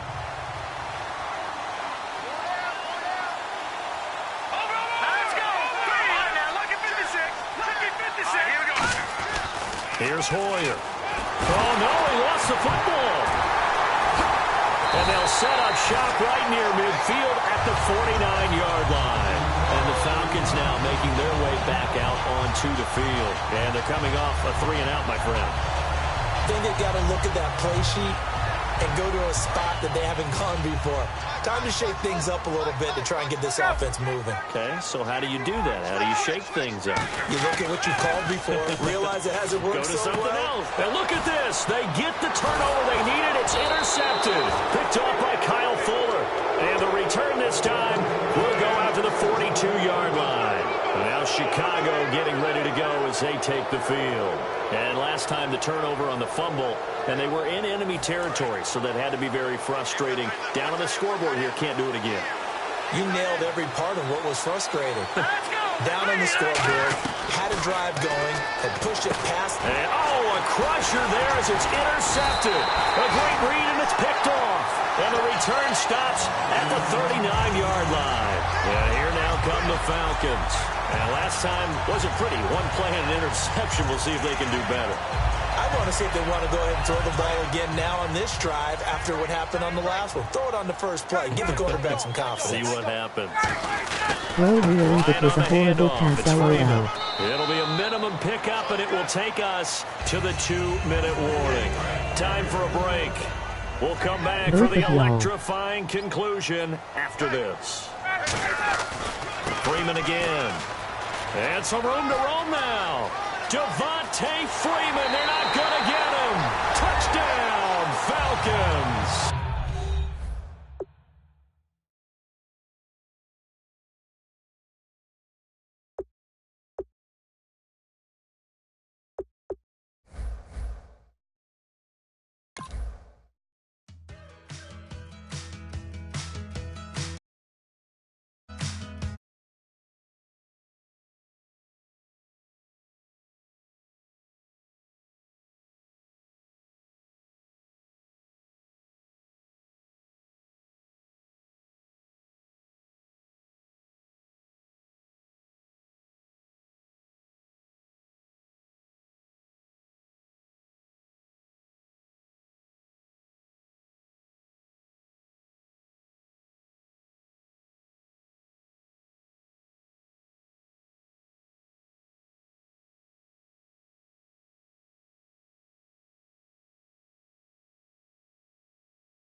We're awake, we're alive, got the fire in our eyes. We're the kings, we're the queens, and if this is just a dream, don't wanna wake up and let this feeling break up.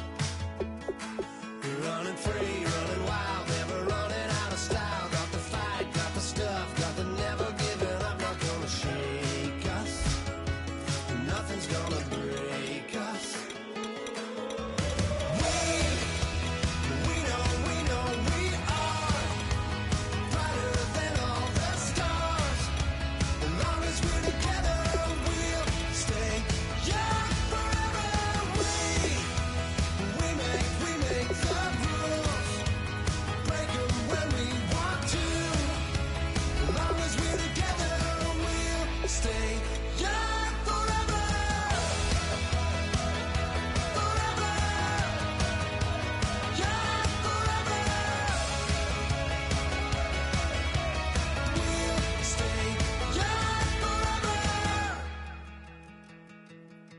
You know the part of the song, everybody sings along. Well, that's us, listen up, shout it out and talk.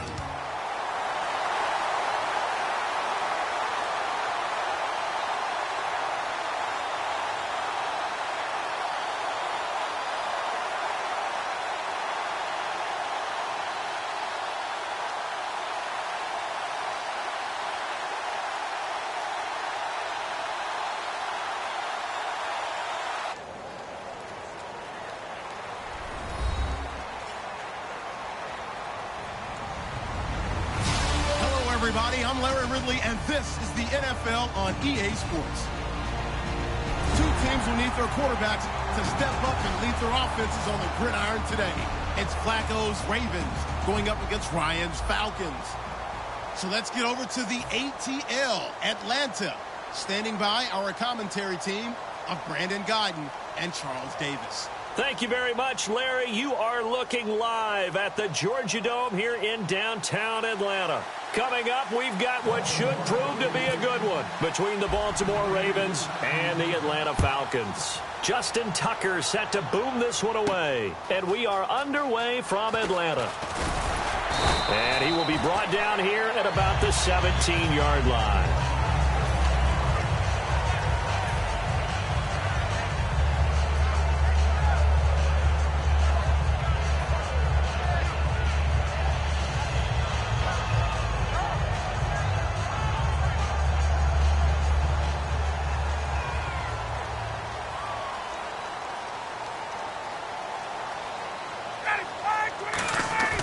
Throwing now, Ryan on first down.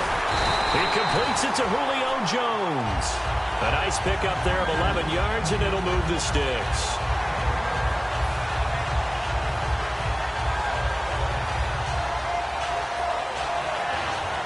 So here we go, 1st and 10 now.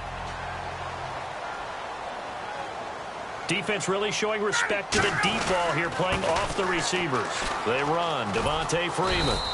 And he'll get this up only to about the 33. It's a pickup of 4, and it'll bring up 2nd down. And a lot of the weight of this offense falls on the shoulders of the running back. That's because the offense knows if they give him any openings, any opportunities, he can turn it into a big... Ryan hit, and he lost the football. So they escape, so to speak, maintaining the football. Defensively, though, opportunity miss. It definitely was, because that's all defenses talk about. Getting the football and either advancing it the other way or just getting possession and turning it over to their offense. That can be a little bit deflating. You're exactly right. A lost opportunity. On 4th down, here's Matt Bosher on to punt. Back deep is Devin Hester.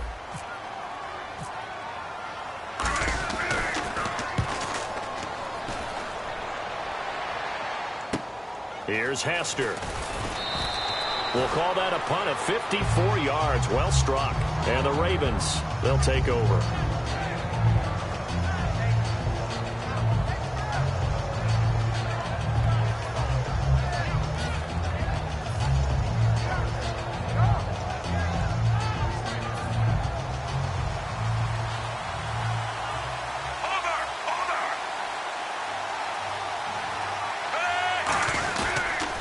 First carry for Justin Forsett. And he is swallowed up right at the line of scrimmage. That's going to go as a loss of a yard, and it'll be 2nd down. That play never got off the ground because of the defensive front. They owned the offensive line, which allowed the linebackers to see their openings and run straight to the ball. That's why that play just never had a chance.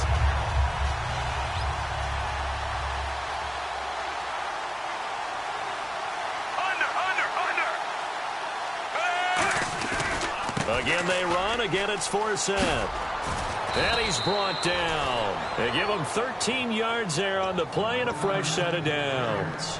I thought guys that were over 30 weren't supposed to run the football this well in the National Football League. How about that veteran leadership? A big-time run combined with some nice blocking by his offensive line, showing that the ins and outs of being a veteran still has his place in this league. His odometer is not totally turned over yet.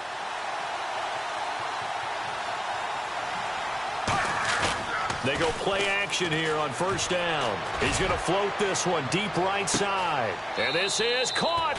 And he is into the end zone for a Baltimore touchdown. Brashad Perriman, 58 yards. And the Ravens have taken the early lead.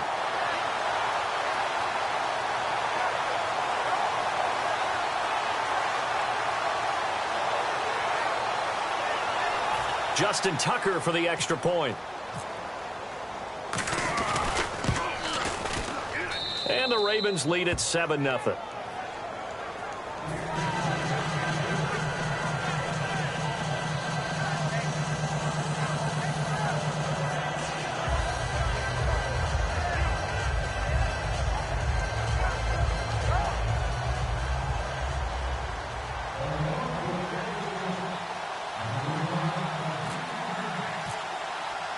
Tucker now to kick it away following the touchdown.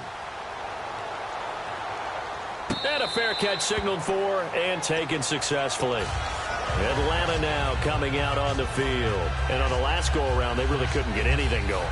They had to punt from deep inside their own territory, which means you're going to lose the field position battle as a general rule. What they're looking for now is a little more consistency, move the ball at least a few times on offense, get a couple of first downs, and hopefully flip the field. Yeah, just something to build off of. That's what they're looking for here. And he's going to be out of bounds, but able to take it inside the 40-yard line. A pickup there of 36. And the Falcons are going to get a first.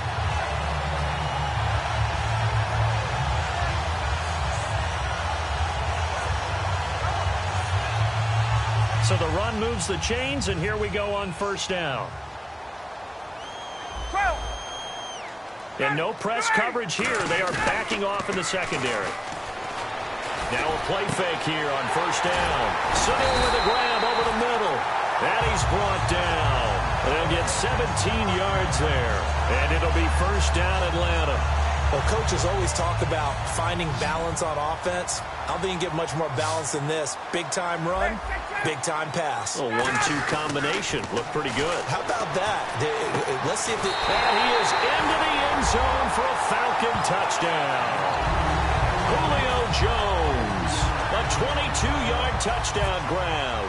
And the Falcons are an extra point away from tying the football game. It's good, and we're all tied at 7 apiece.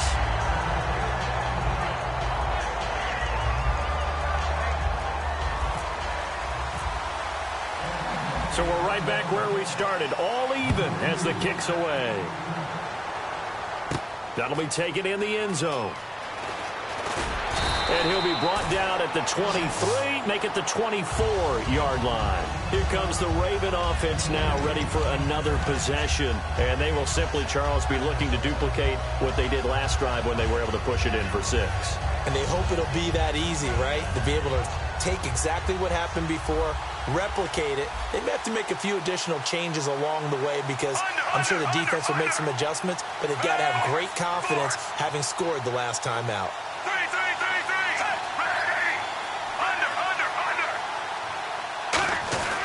They start on the ground with Forsett. And he's able to plow forward up to about the 29, just shy of the 30. 5 yards is the tally on first down. That brings up 2nd and 5. In this offense, they look towards Steve Smith a lot. It's a good idea because if you don't, you're going to hear about it. No one plays the wide receiver position angrier or better than Steve Smith Sr. They come out here in the eye. Flacco here on 2nd down. He's going to air one out. And both guys were there, but it falls incomplete. And the big meat on the D-line, we'll see how they do today. And I'd hate to be an offensive lineman having to deal with these guys. They come in hungry, mean, and confident. They think that no one can block them. They come up in an empty set. 4 wide receivers, 1 tight end. Here's Flacco. It's caught on the right side. It's Smith.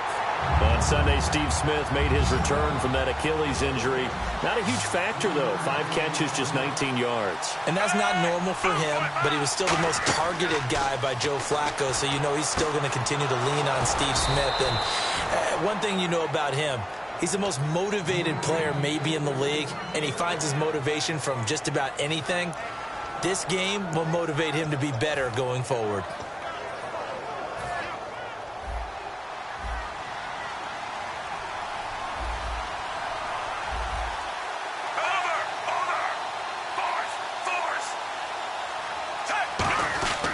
On first down, this is Forsett. And he's brought down. Give him 11 yards that time and a new set of downs.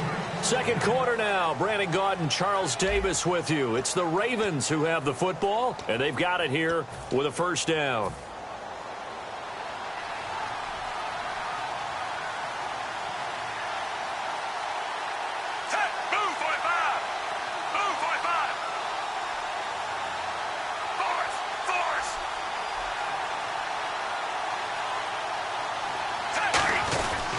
back to the ground on first, again for Seth. And he is going to lose yardage here.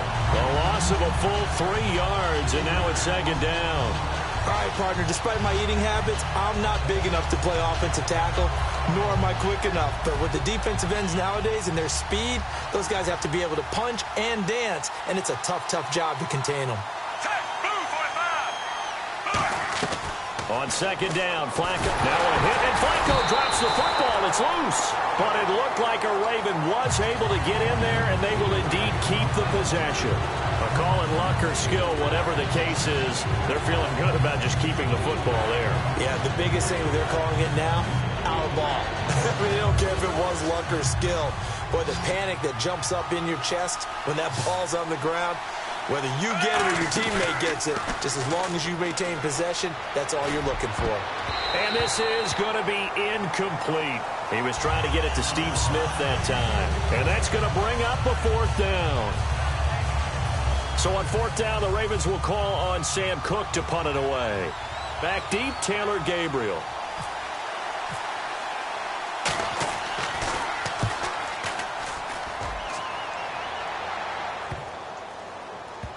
And a nice job here to down this one right on the 5-yard line. Atlanta now coming out on the field. And they'll just simply be looking to build off the confidence of the last time out where they scored a touchdown. And confidence is powerful, isn't it? When you've scored once, you feel like you can go back out there and get it done again. Doesn't matter what the defense throws at them. They feel like they're in a groove right now, and they want to get out there and show it. Yeah, hoping to stay in that groove here this go-around. 17 yards on the pickup there, and the drive will continue.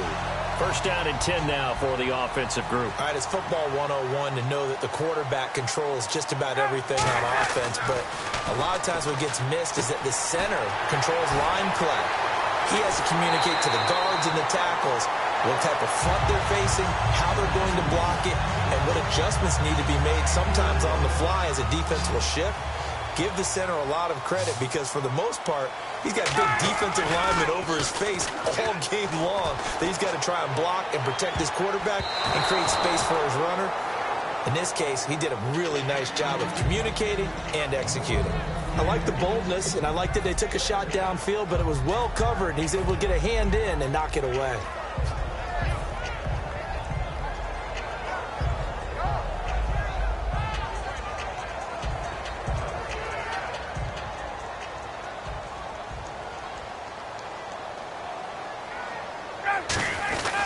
The former Indiana Hoosier here, Tevin Coleman. And he's going to get this inside the 30. And a nice carry there of 15 yards. And that's how you run the football and run it successfully. Big-time chunk of yardage picked up, but why? Offensive linemen won at the point of attack. Their leverage way better than the defenders. The low man wins when you're getting underneath and trying to move people. That's exactly what happened on that play. The offensive line moved the defensive front, created space, and the end result, a fantastic run. And the D-line pinching together must be expecting the run. On first and 10, it's Ryan. He's going to hit his man out of the backfield, complete. This Ravens defense solid in week 1 against Buffalo. They held the Bills to just 160 yards and 7 points. A proud group of defenders in Baltimore. They didn't play up to that standard at all in 2015. Injuries had something to do with that. Terrell Suggs was lost in the season opener last year. He's back now. But C.J. Mosley in the middle, I think he's going to ascend to a big-time level now. I think it's really his defense, and it gives him a chance to be a playmaker in the middle. They were once again playing like a Raven last Sunday. And there they got him the ball. Just get it to him, let him do the rest.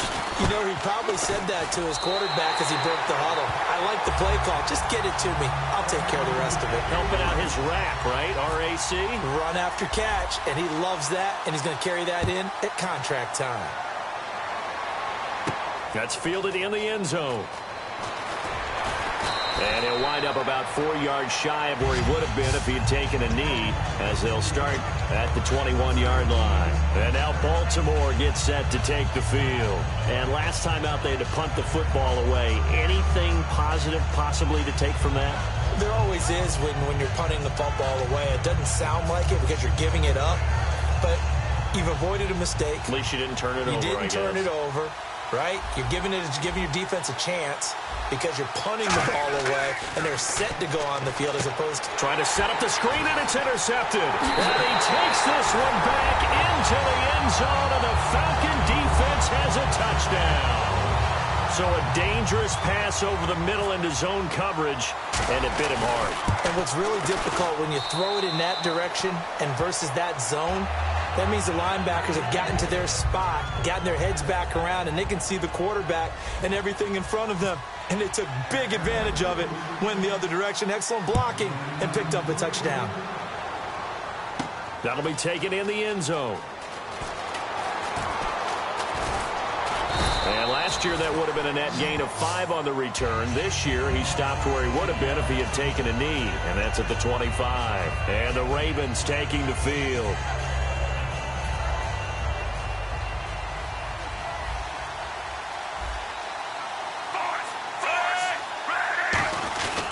The drive begins with a run by Forsett. And he's able to plow forward up to about the 29, just shy of the 30. Give him 5 on the carry there, and it'll be second down. 2 minutes to play here in the first half. We're back to Atlanta right after this timeout.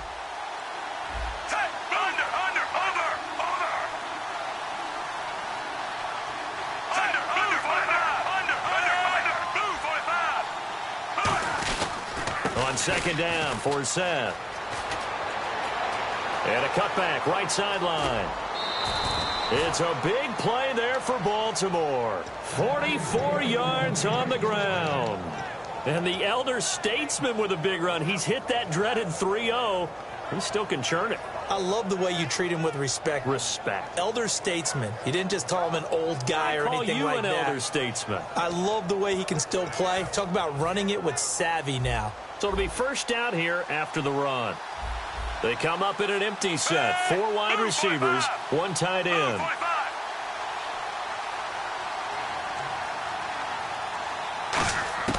First and 10, and Flacco looking to throw. Firing quickly here, and that's complete. It's a gain of 5, and that'll make it second down. And that's one of his advantages of a passer, is it not? With his height, setting back there in the pocket, firing it over the middle, he can really see everything clearly. It is, and I know that other quarterbacks get it done different ways, all right? You don't have to be his height to make a great play. But what he does is he takes away having to make those slide steps in the pocket. Into double coverage, and it's intercepted. A great read, and it's picked off. And a big turnover there as his guys will get the football back. Atlanta now coming out on the field. And that last drive, a long drive, but not just that. They had a great air attack going. Do they stick with that? I would think that they would, because if they were confident enough to do it on the last drive, starting backed up in their own territory, why would you change anything? They've got to be confident about what they're presenting and continue to do so. Yeah, because the secondary, they really look clueless. And that was amazing because that drive went and went, no adjustments, and no big plays by the defense to knock the ball away. A very solid gain of 27. That was a nicely run slant route, and what the receiver's trying to do is make the defender think he's going upfield for a deeper route, and then breaks it off, usually after about 3 to 4 steps, and cuts towards the middle of the field. And now what he's trying to do is use his body to keep the defender away from the football and get the quarterback a really nice target. A good pickup there, 26 yards. So after that big gain, let's see what else the offense has up its sleeve. This is Freeman on first and 10. And he is going to lose yardage here. It's a loss of 2 there, bringing up second down. Now whistles come in. We're going to get a timeout here by the offense. It's just their first, so they'll have 2 remaining here before we get to halftime.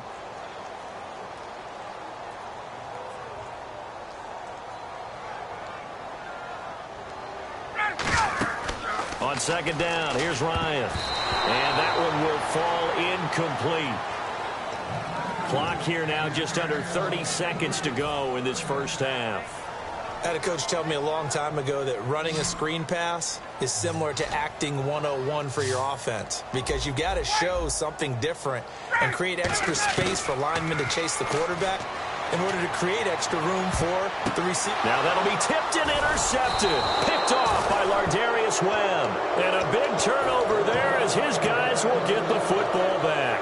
And now Baltimore gets set to take the field. And the ball backed way up, so thinking with this amount of time on the clock, probably just sit on it, and we'll see these two teams go to the lockers. Yeah, I don't think you want to overthink it in this situation. Either side of the ball. Just go ahead and finish up the half and get on out and talk about it. Muscles him off. A solid run on first down. Gain of 7 leaves him with a 2nd and 3. And that run, that changes the whole mentality about the drive right there. They were starting on their own 2-yard line. They just wanted enough space to punt the football successfully. Now they're talking about putting together a drive. Play fake to Forsett. Now Flacco. Over the middle to Smith. And he's brought down. That one good for 16, and the drive will continue. Well, clearly one of his advantages as a passer is his height. Sit back in the pocket, fired over the middle. That makes things tougher defensively, doesn't it? It really does, because your goal is to move the quarterback off his initial spot when he gets his drop back completed. But when you have that type of height, he can stay in there if he's willing to take the hits and just fire over the top, which saves him time and actually completes a play a little bit quicker than it normally does for a quarterback who has to slide and find open space to throw. Well, partner, I guess that answers the question about whether they're going to sit on it or not. It does. Now we'll see if they try that again. Yeah, I think what we find on plays like that, when you take that shot, if you're unsuccessful, then you go way more conservative to finish the half, you know? I think that's the way they'll go. Flacco gives to Forsett. And he gets this one just shy of the 40. They'll mark him down at the 39. Now hold everything here. We're going to get a timeout by the offense. So as they take it over, we step aside.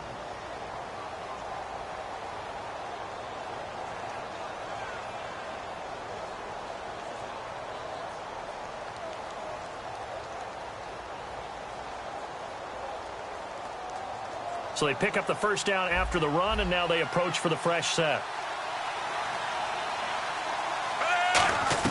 Barring a flag, final play here for Flacco and company.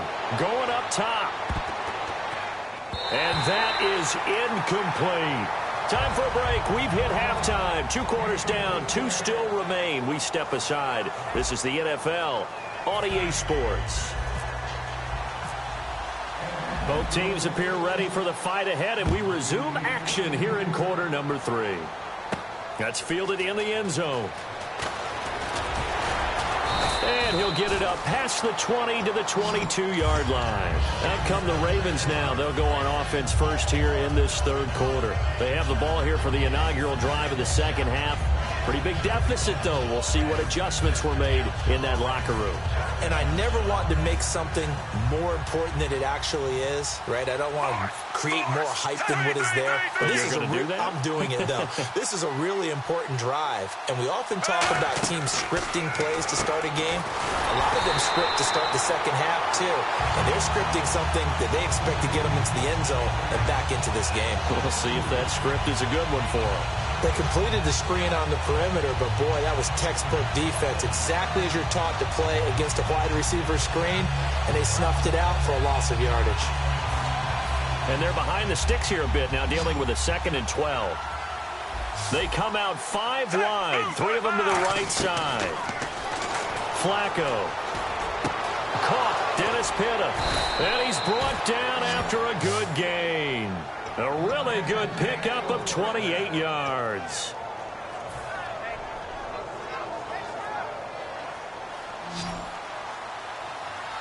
They come up in an empty set. 4 wide receivers, 1 tight end. They look to throw on 1st and 10 with Flacco. Quick hitter here, it's complete. Call it a gain of 3, and it's a 2nd down. The goal of a wide receiver screen is get enough blockers in front to create a wall and let him pick his spot to run the football. How about the defense there, swarming to it and not allowing that to happen? Did not let him get downfield. And again, it's Flacco to throw. He's got time in the pocket. And he's going to be intercepted a 3rd time. A great read, and it's picked off. And his guys are going to take over at their own 48-yard line. So we get set to start this third quarter. Here's the Falcons offense now. And the interception last time on the opponent's side of the field, certainly not what they wanted. Put it mildly. That is so frustrating because that signifies there's a drive going on. You're in a good spot, great place to run some of your best offense. Instead, they turn the ball over. They turned the ball over last time. See if they can avoid doing it here. Second down following the run. They come out here in the eye. On second down, Ryan. And it's complete to Jacob Tammey. And he's brought down. They call it a gain of 19, and it moves the chains. And the offense lining up 1st and 10.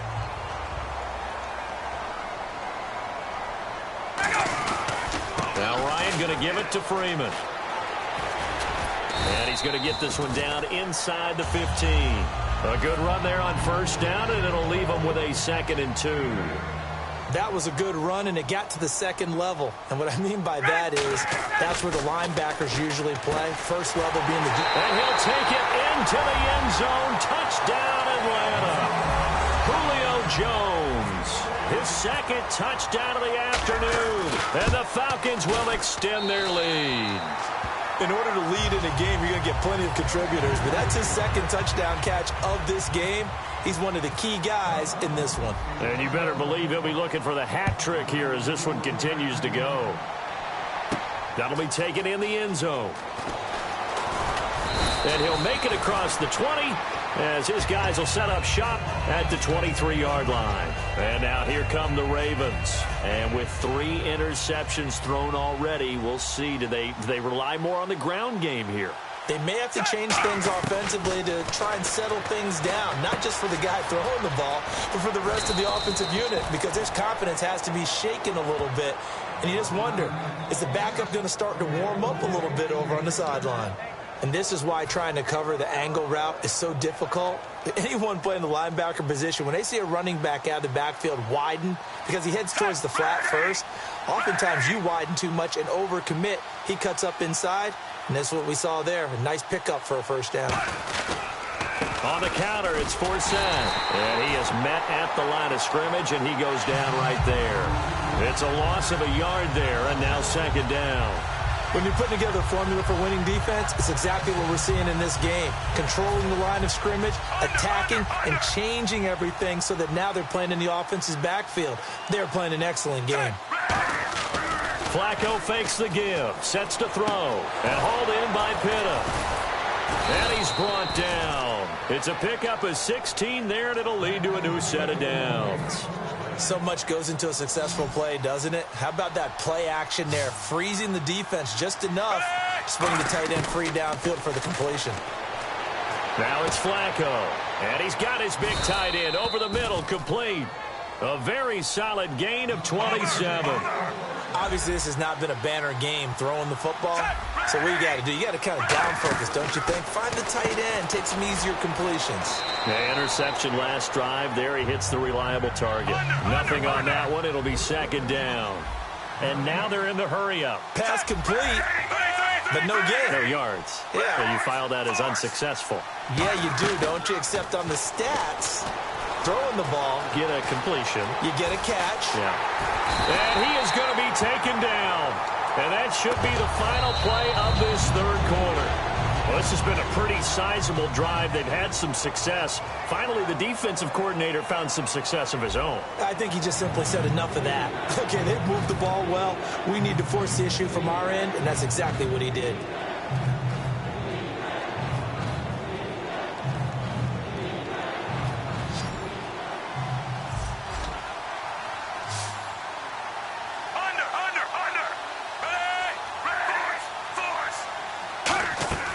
Third and long for Joe Flacco. And pressure coming, and they got him once again. Adrian Claiborne in there to drop him, and back-to-back sacks now bring up 4th and long. A critical one here if they're going to have any shot at this thing. So they'll go for it on 4th down. Here's Flacco. Now a hit, and Flacco drops the football. It's loose. And they will set up shop at their own 41-yard line. And they're not able to convert on 4th down.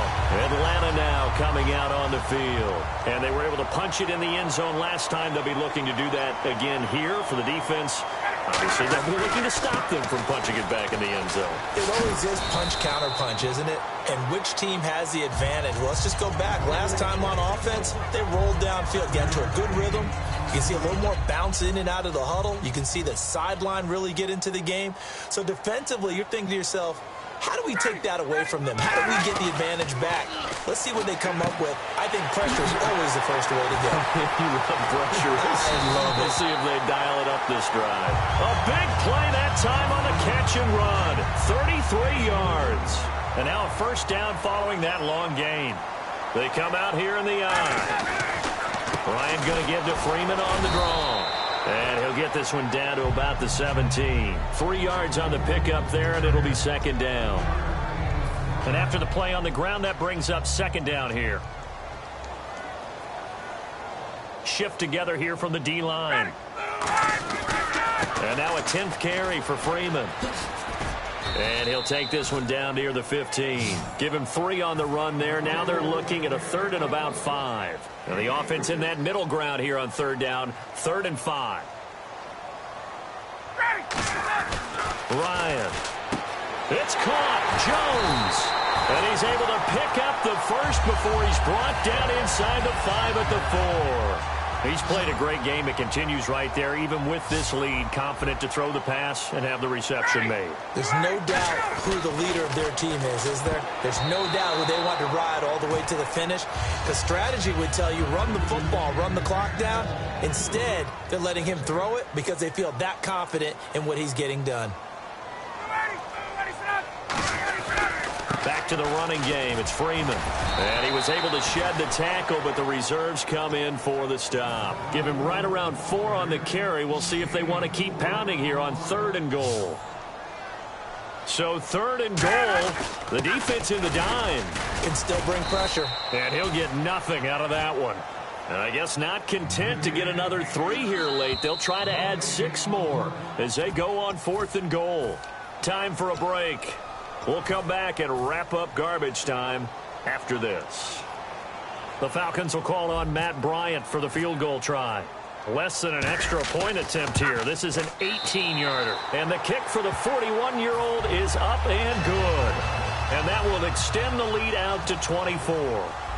So it's 3 more points, and that widens things out even further here in the 4th. Hey, in this league, you can never have too much. So if you're in range, grab the 3 whenever you can.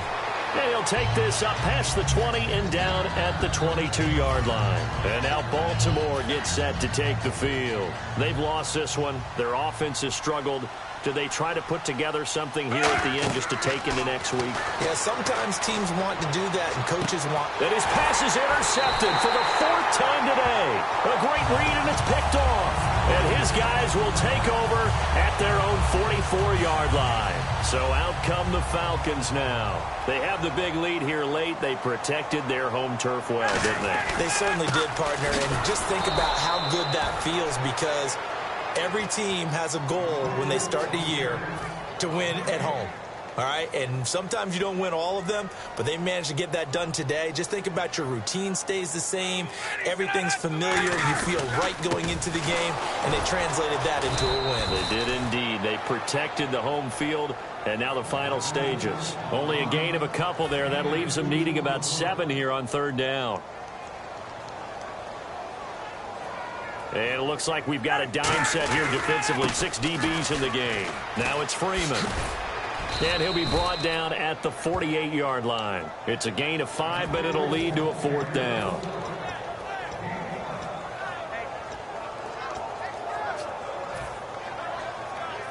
And with things looking pretty good on the scoreboard, they're going to keep the offense out there and go for it here on 4th. Ready!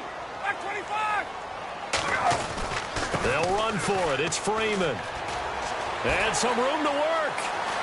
The 20. It's a big-time play there on 4th down.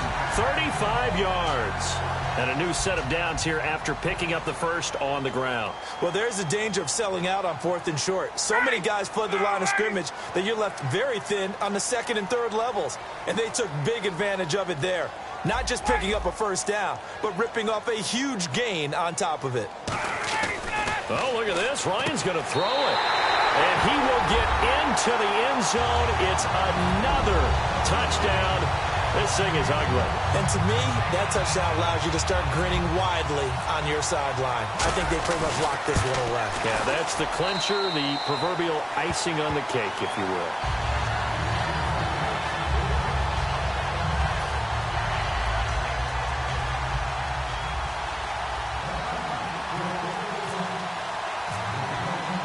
Now after the touchdown, it's Bosher to kick it away. That's fielded in the end zone. And he'll get across the 20 before he's brought down at about the 23-yard line. Now the Baltimore offense heading back out onto the field. They are just obviously getting shellacked here in this one, Charles. What's the message if you're a coach for this final drive in a lopsided game like this? For a lot of coaches, be honest. Don't forget today. Don't forget what has happened out here. Yeah, use that as ammo going forward. Exactly. Take a great look at that scoreboard. Realize how poorly everything went for us today. Coaching, playing, the whole deal. And never forget it, because you're not going to want that feeling again. No, you don't want that feeling again. And who knows? You may meet up with this team again. Vic Beasley able to make the tackle. One last gasp for Flacco. And a quick throw here. That's complete. And he gets this up across the 35 before he's out of bounds. Now whistles come in. We're going to get a timeout here by the offense. And as the two teams talk it over on their respective sidelines, we take a break. Fresh set of downs here.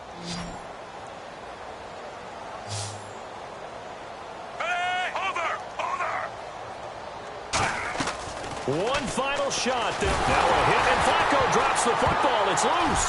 Look at the big man rumble. And that should just about do it. They return it to the end zone, sealing it with a defensive touchdown. So that is now 2 fumble return touchdowns. And you talk about something that's going to drive a head coach crazy. Without a doubt. But for the defensive guys, once you do it once, you create a frenzy. Everybody wants to get involved, and they got it done a second time. And this is one of those, Charles, as broadcasters, we dread a little bit. We had to go deep into the stat sheets and notebooks to find stuff to talk about. I hope you didn't notice, but I was stealing your notes as the game went along. I was like, Brandon was ready to go. Plenty of information. I started stealing from page 15 and 16 before you even looked down.